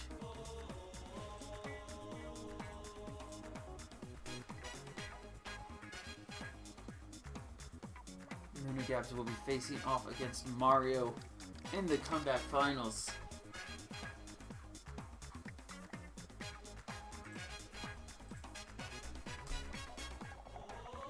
No, she's not around. Fine.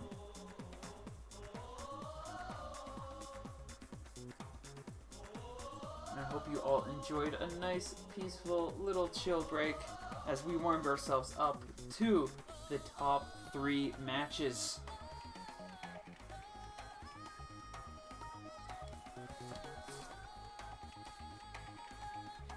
Whoever takes this bracket will be walking away with a feisty collection of PR points to be added into the backroom tournament,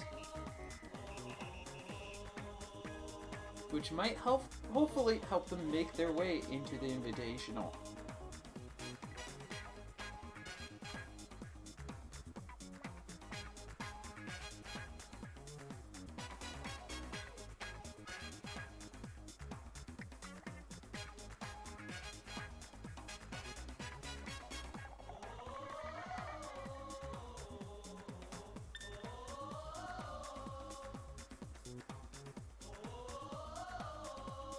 Oh god, what is this?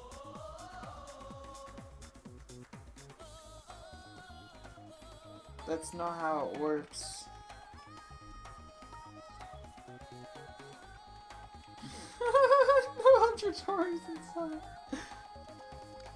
Oh, that's terrifying.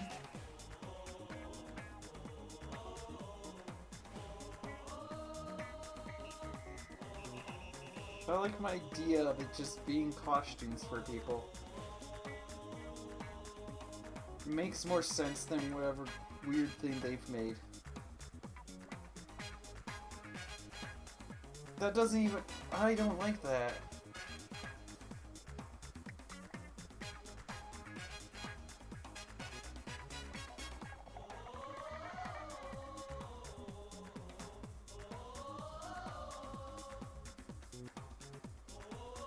Oh, let's go temple. There we go. We are set.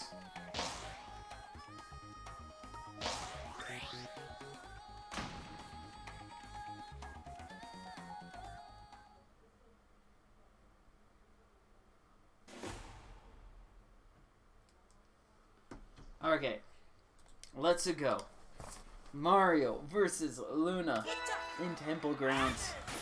Luna going to be switching over to Quintel for these matches for this first set. Mario will be beginning his sets with Missango.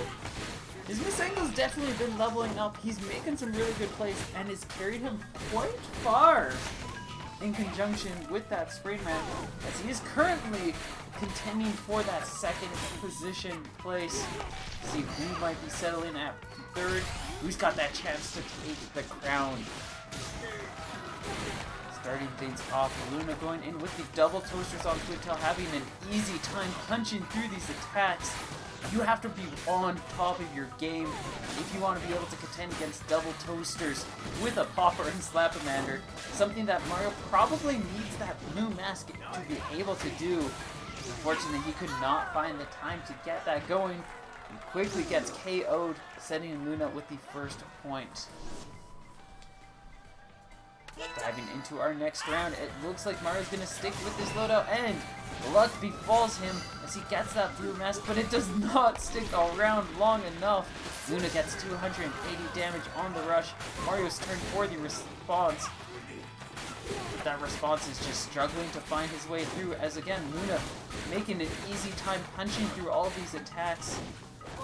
And Mario just struggling to find space, breathing room against these gloves.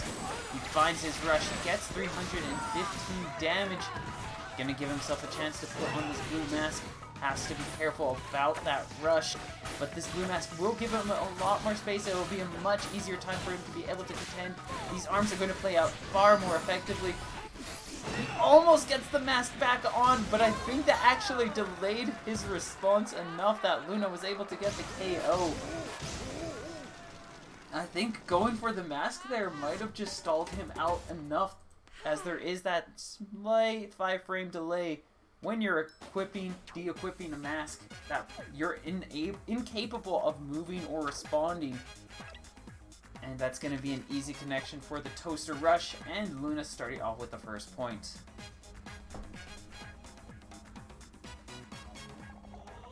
It is a good thing I closed that window,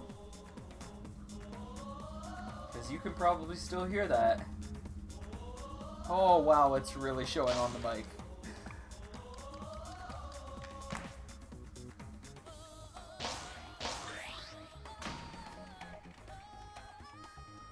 Heading to our next stage, Mario switching over to Spring Man, looking to try to play it at a different pace, some different mechanics and strategies in mind to take on this Twin Tail champ. Luna going in with the Tri-Blast with the Chakram for his initial loadout, for his first pick choice against this Springman, and he's starting off doing a pretty solid job of just anti-boxing Mario's Toaster and Slamamander, something that Mario was struggling a lot with as Masango. And he's just like, I can do both ends of the dime. Let me show you how it's done. Mario trying to keep up this pace. We've got a rush ready on Luna's side. It is not an easy one to miss, and it does a lot of damage too. You can see him trying to set it up. Quick response. Will be boxing it out for the most part, but he does end up securing 180 damage as that Tri-Blast eventually finds its way through and just deepens Luna's lead as Mario tries to box him out yet again. And so far, just not having much luck as he's slowly blasting into Enrage. Gets that perma charge, his attacks are a lot safer, but he doesn't have much health to work with. So he's got to be playing an impeccable game at this point, and unfortunately for him, impeccable is not going to be the choice of words for what just befalls him. Luna going to gain another point. Reads him down, and is now going to be going in with a double Toaster match. Both players looking to duke it out with the good old-fashioned gloves, punching each other out. I'd definitely say out of the two, Mario's probably much more confident, much more capable in boxing. But there's also the case where he also falls too hard into the pattern. And while he has really good boxing, it's also really easy for opponents just to throw out a rush during it, pummel him down. He does get a wake-up rush of his own, balances things out just a little bit. Nice grab response, will give him a lot more room, gives him a good chance to keep this contention rolling. As both players now about even on rush, Luna just slightly ahead, but Mario holding on to advantage with the health lead. Luna trying to just create some space. He's got that rush ready. He's going to try to force something out. Mario not going to be able to respond. He does have enough health to keep the Enrage. He cannot get hit another time. Safe plays, safe choices can lead himself to getting this rush in, and if he does, that can be the KO.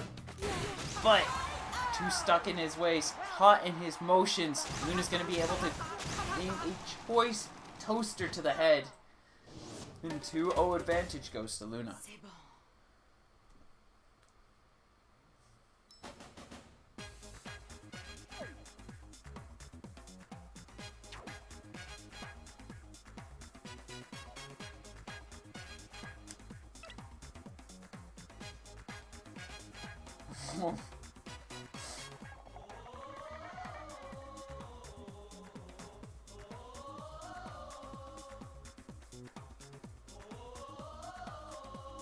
Alright, looks like we're sticking with Buster Beach.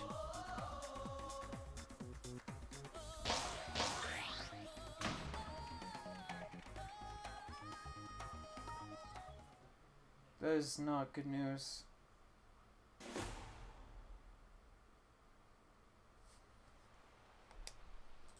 Mario looking for another of his counter picks, switching over to the Springtron. I feel like this can work better than the Screen Man if he can get those EMPs. Wait, what am I doing? This.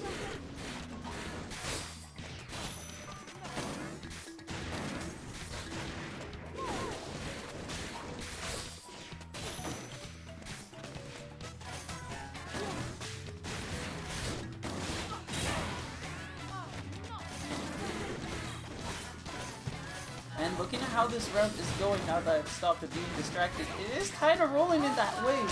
I don't think Mario's gotten an EMP off yet, but being able to keep Luna away, having this loadout that works just a little bit better in the matchup is making some big differences. As he's holding even, he's got that rush ready and is now looking for an EMP chance.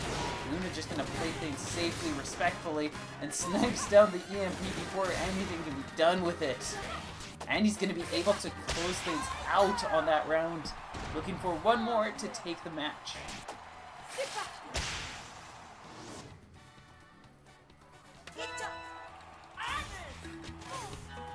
Mario seeing Luna quickly charging in, setting up to punish that EMP. Tries to go for the rush there, but the double punch powers through his attacks. That landing leg will prevent him from being able to respond in time. And now Mario's starting off this round at a huge disadvantaged position. Back into that ditch, into that hot pocket, just looking for a little bit of breathing room to be able to get things rolling. Luna thought he saw a chance to get the rush. Unfortunately, Mario's going to quickly fall to the ground. Finally finds some footing, finds a little bit of breathing room, but Luna is still on his tail. He's just not in the hot pocket anymore, which fortunately is going to be that space to get him the EMP. Now he can try to zone with Luna. Gives him a little bit of time to start getting some damage. He's going to throw out this rush quickly and swiftly, and doesn't even get the shield break. Luna effortlessly sliding out of the way. And he's going to position himself for a one final hit to close this out. Mario again struggling to keep up, and is going to be knocked down. Luna will be advancing 3-0.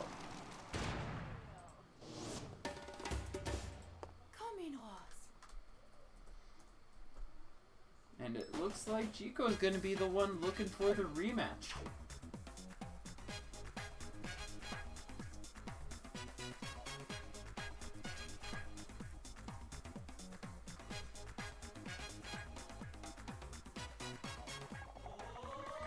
I think it was 2-1. And I'll just punch these in for the players. Will there be another reset? I don't know, will there? We've got two feisty players stepping onto the ring.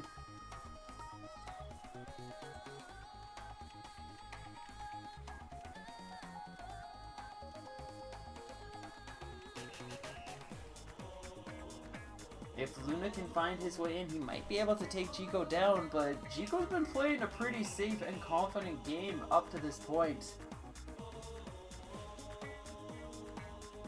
Managed to take down, let's see.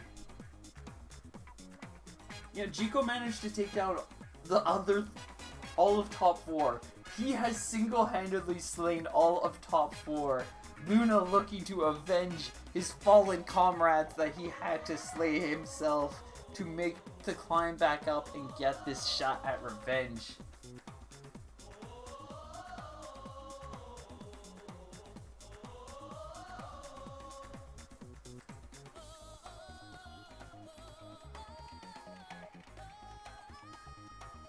Okay, those ones are gonna be winning on them like that. Yeah, okay. Cool.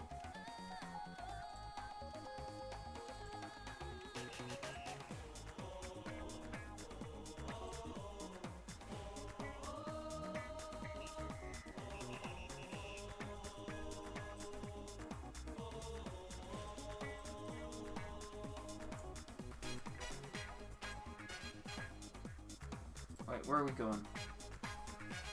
Alright, so let's get set up for grand finals. Luna Gab's going to be starting off in a disadvantage. Chico looking for just a clean win in a best of 5 to close things down. Luna will have to take Chico out in one best of 5 and bring in a bracket reset and then take him out a second time if he wants to be able to win this tournament.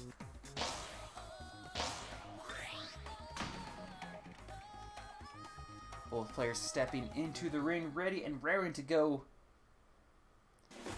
Luna going in with the Min-Min, with the askew Min-Min right there. And Chico going to be rolling it by with his classic Lola Pop. Okay,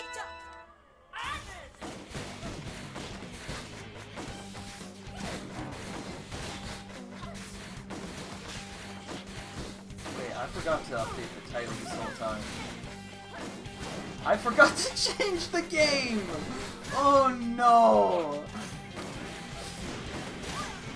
Well, now it's arms.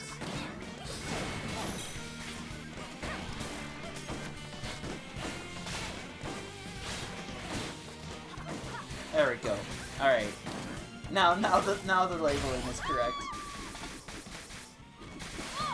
Nice disarm off of that rush. Not able to follow up with anything, unfortunately, for Luna, who is currently holding on to disadvantage yet again. Chico just looking to close in this distance, get a couple more sneaky pokes in to take Luna down and claim his first round. He is doing his best to utilize this rush pressure. Luna does generate another one. If he lands it, it can set himself up to KO Chico. But unfortunately for him, it's going to be the Coolerance starting Chico off with the round and preparing, setting himself with set advantage. Nice change up from Luna. This Chakram is a classic counter pick against Lollipop. Gonna try to contend it, but Chico will not be able to complete 210 damage, will allow Luna to start this round off with a huge advantage. Dragon Arm, Roaster, and Chakram will give him so much control. Chico finally finds his way in, but now he's got to respect these arms are still pretty dangerous even without them being maximum girth sized. Especially for a Lollipop, as Luna is demonstrating getting a couple of really nice pokes, holding onto this lead even still. Builds up a rush ready just in time for Chico's. So Chico doesn't even have that chance that he's looking for to be able to get his rush to stick. Out comes the rush. This will be a safe block. I'm guessing Luna's going to try to charge up the Dragon Arm. Nice chase from Chico will allow him to prevent Luna from charging up. And now he's in a position where he can get the KO with this rush if he sees the chance, and he's going to secure it. Not enough though. Luna holding on by a magic pixel. Gonna get that Dragon Arm set up as well, quickly building up another rush. He will have time to throw this out, trying to get the rush ready before Chico recovers. That is going to be a safe option. Nothing Chico could do there as he dashed right into Luna's hands. And the KO brings the score to 1 apiece. That Roaster, that Chakram, just such a dangerous duo for Lollipop.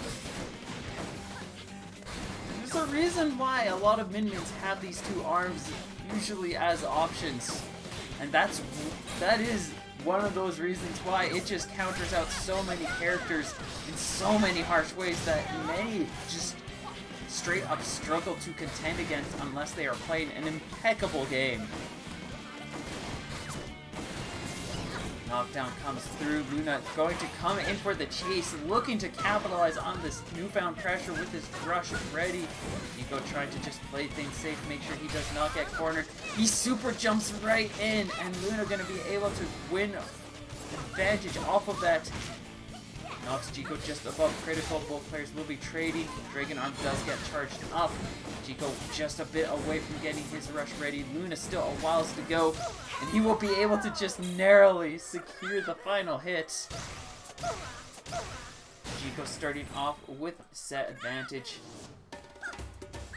holding ahead by 1 point. I'm not sure if anybody was looking forward to Celeste after this, but I'm probably just not going to. How long have I been streaming? I went live at like 1:30? 1:15. It's been 6 hours. 12. I went live at 12. Yeah. I don't want to shaft Celeste again, but it mostly just be warm-ups anyways. I'll just stream it off stream. I'll play it off stream and maybe help warm up on Pokken a bit more. Yeah, that sounds fun. Yeah, we'll do that.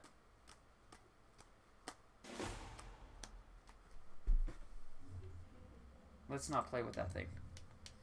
I don't want to accidentally throw my phone somewhere. Looks like Luna gonna try out the double roasters yet again. I do think the chocolate roaster really was just his go-to play. Might be trying to just anticipate a counter setup that Chico might have available for him. But Chico's just gonna be sticking with his tried and true, keeping this pressure going, keeping this coverage, and starting off with a good lead here as he quickly burns away 50% of Luna's health. Sees his chance for a rush confirmed. He will not get an immeasurable, he won't get an immense amount, but 245 is still definitely something good to take. Luna now looking to try to set up his own pressure zone advancement. He's getting sniped down, poked after poke.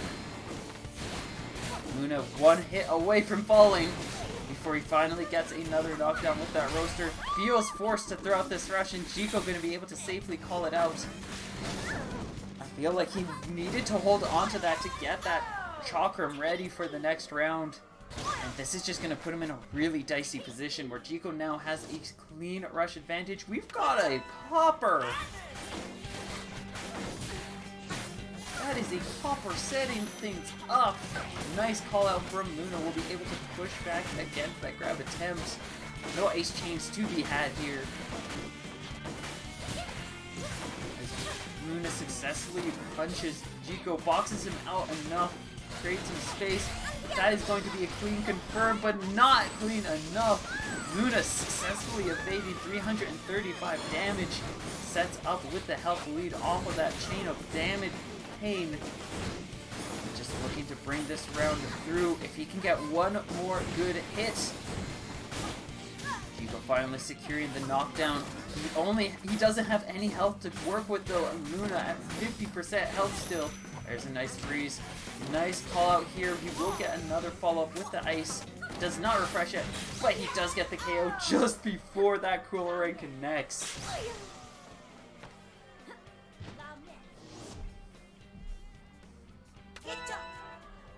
This time Luna going to be also running in with rush ready, but a whiffed one to begin as well is going to be a very unfortunate case. Now he's quickly put back up as he has to contend with Chico's sneakery and bag of tricks. Nice popper will allow for a very clean roaster setup. Luna just looking to try to keep this pressure going. Chico trying to find a chance to get the rush to stick. His shield quickly depleting. He will be able to get the Tri-Blast to reach over 325 damage. Takes the Dragon Arm away. But there's a rush just about ready for Luna. Chico has to respect it. Nice bait. Will be a block. He does get the disarm. And manages to parry down the attacks as Luna whips the roaster, and that popper going to be boxed down by the Tri-Blast. Luna's one chance at a chance, buffing up, just taken away. Gonna try to close things out here. Will it be the shield break? He will get the disarm, and Chico going to be now holding onto a 2-0 point lead, looking for one more to close the bracket.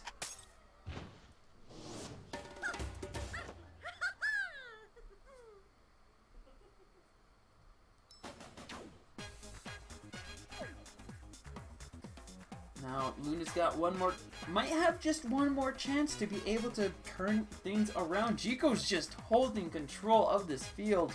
Luna just cannot keep up. This clown just too sneaky, too smart for him. I do believe in Luna. I can see he's got a lot of good setups that could lead into that win. Just Chico's just a step or two ahead every single time.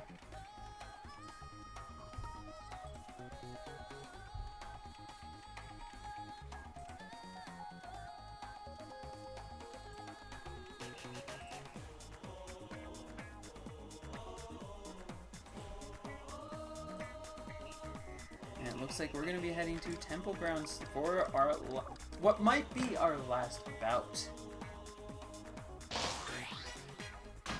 Luna switching over to the Ribbon Girl. Looking for some chance, some opportunity to play around Jiko's coverage. We've got some nice options as well. We'll have to see how they fare. That Tri-Blast Roaster will be Luna's initial loadout pick. Jiko just continued to play this safe, oppressive game, just widespread coverage, just determined to overwhelm Luna with a spray of bullets from every which direction to get the freeze. He's coming in close. Nice read from Luna. Will be able to push Jiko back, give himself a little bit of room, and now he can start the chase as well. Get a couple of trades of his own. He thinks he sees the rush. Jiko unable to bring out the shield as he is suspended in the air. Only gets one light block. And now Luna looking at a pretty sizable health lead. Just looking to keep this pace going to bring the KO.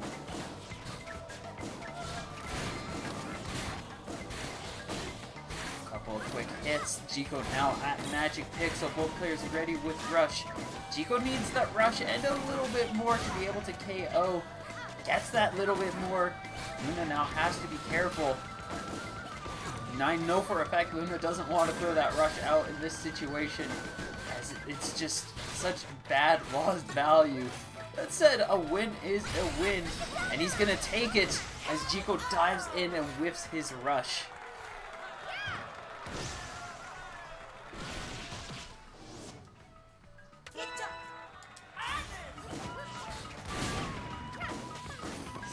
Beginning right away.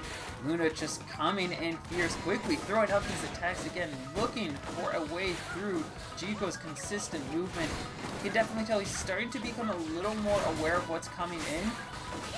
But the fact that the Coolerang covers that side-to-side movement and the Tri-Blast covers that front-to-back and some side-to-side as well, it just makes it a very difficult thing to contend with, especially with how much anti-air that Coolerang Rush has.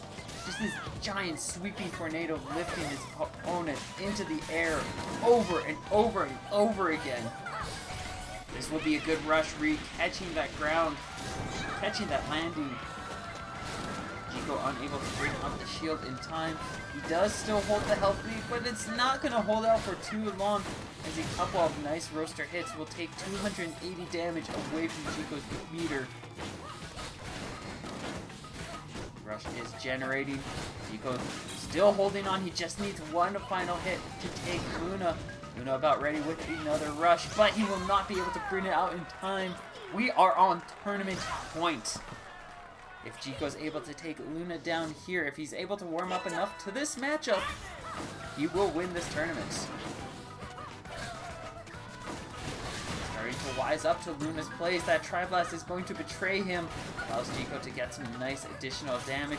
Give himself a little bit more control and space in neutral. Luna just doing his best to box him out. And that slide of a movement is just going to be a little too much. Jiko now has rush control and health advantage holding on too. Luna just looking to try to suffocate, smother Jiko down with attack after attack. Try to bait out this rush. He's going to be able to get a nice lined up roaster. He might have a rush ready before Jiko even throws his out. We do get the damage from that Coolerang, nothing else though. Out comes this rush. Jiko gonna dodge it out of the way, get some rush generation off of that, all those chip hits. And continues to hold this lead, boxing down these attacks. Luna finds another solid roaster. The health meter, there is so little of a difference, but Jiko is just barely holding ahead as he is just patiently waiting out Luna, looking for whenever Luna is going for these landings, making sure that he's focused on uncharged attacks so he can more efficiently punch down Luna's options. Nice response from Luna here. He will not get his shield broken. He's going to respond in time and gets the KO on his last stand. Luna will be able to bring the score to 1-2. And at the very least, he's going to be able to stop a sweep.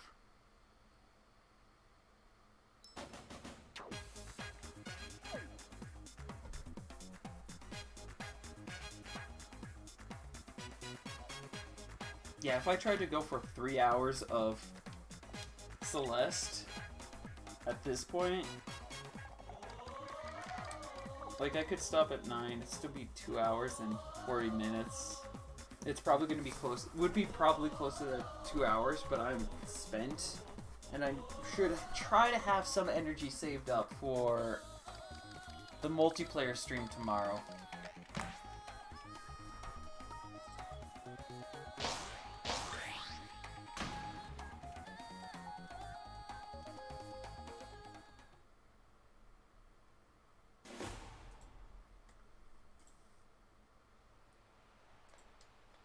Tri-Blast put away. Chico is going to be equipping the Hydra. Just something that is more efficiently capable of covering that vertical movement that Luna will be providing with Ribbon Girl's aerial jumps. And sticking with the Coolerant alongside. Because he still has a lot of great ways to catch and surprise Luna if he is not careful and ready. That said, it's probably going to be a light breath of fresh air as well. Gives Luna a chance to have those left to right dashes just a little bit more available to him. Nice freeze, tried to bait something out. Luna will not fall prey to any such setup.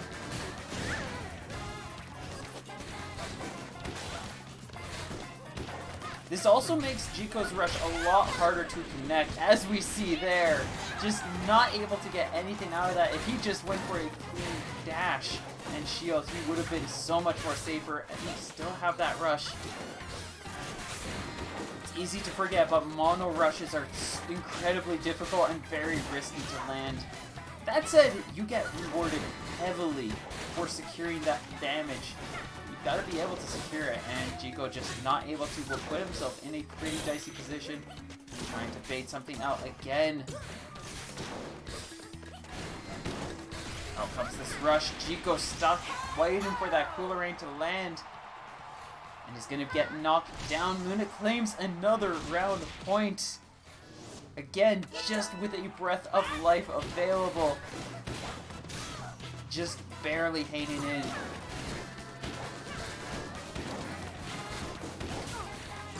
Out comes this rush. It will be a full connection. 275 does allow Chico a little bit more ground.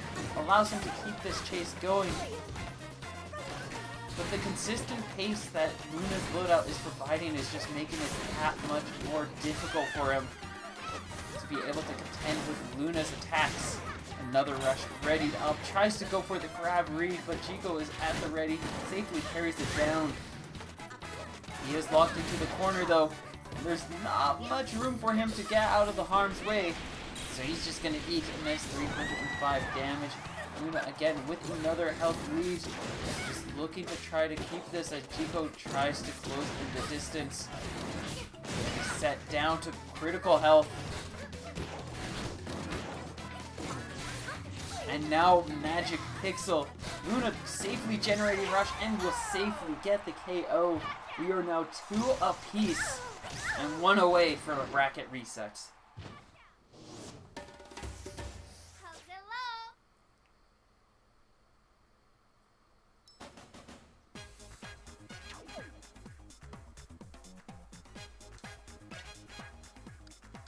Curious to see where Chico will want to take us from here. Buster did not work out nearly as well as he wanted. I could see a more well-rounded stage working out well for him. He does still also have a couple of other tricks up his sleeve that we might be seeing step in. Looks like we're going to be heading straight back to Buster though, for what either will be the end of the tournament or a bracket reset. Chico sticking with those arms. He thinks he can figure this out. He dug his heels in. He wants to take Luna down in this beach.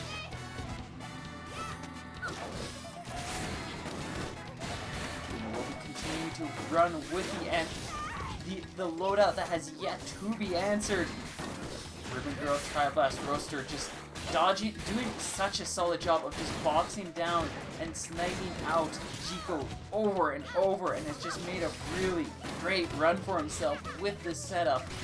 That's going to be a clean rush. Chico will be able to get 315 damage off of it. Now it is Luna's turn though, and with this stage being so short form, it is going to be an easy time for him to start getting that corner pressure rolling. Chico just doing his best to prevent Luna from being able to get close enough, but if you're throwing out punches, you're going to get punished. Both players now again at even. Chico maybe being able to build up a rush in time, but he cannot take any more damage. He gets the freeze. Luna just so terrified of something coming out. He's going to choose to hold the shield. Chico gets the KO. We are on tournament point here. If Chico can take Luna out one more time, this will be the tournament. Both players quickly readying up rushes. He's going to get some chip hits, but nothing substantial. And Luna going to be able to safely walk away. Now coming up at the ready with his rush of his own. Out comes the rush. It's going to be a whiff. Chico will safely shield it down.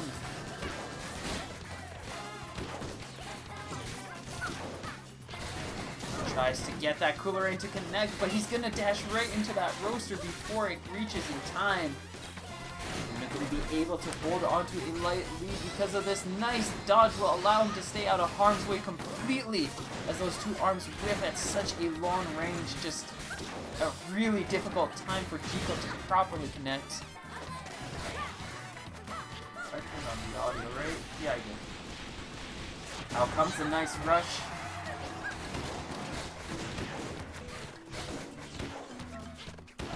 And Luna now holding on to this round very confidently. Sets Chico up just above KO range. Pretty much anything except an uncharged Tri-Blast will KO at this point. Chico's just looking to get his rush charged up. Maybe set some tempo swing. It is a rough hill to climb back though if he chooses to go for it. Luna just wants the round, and he's going to be able to bring it to 1 apiece. This is either the bracket reset now or tournament point. Whoever takes this will be deciding what's going on next.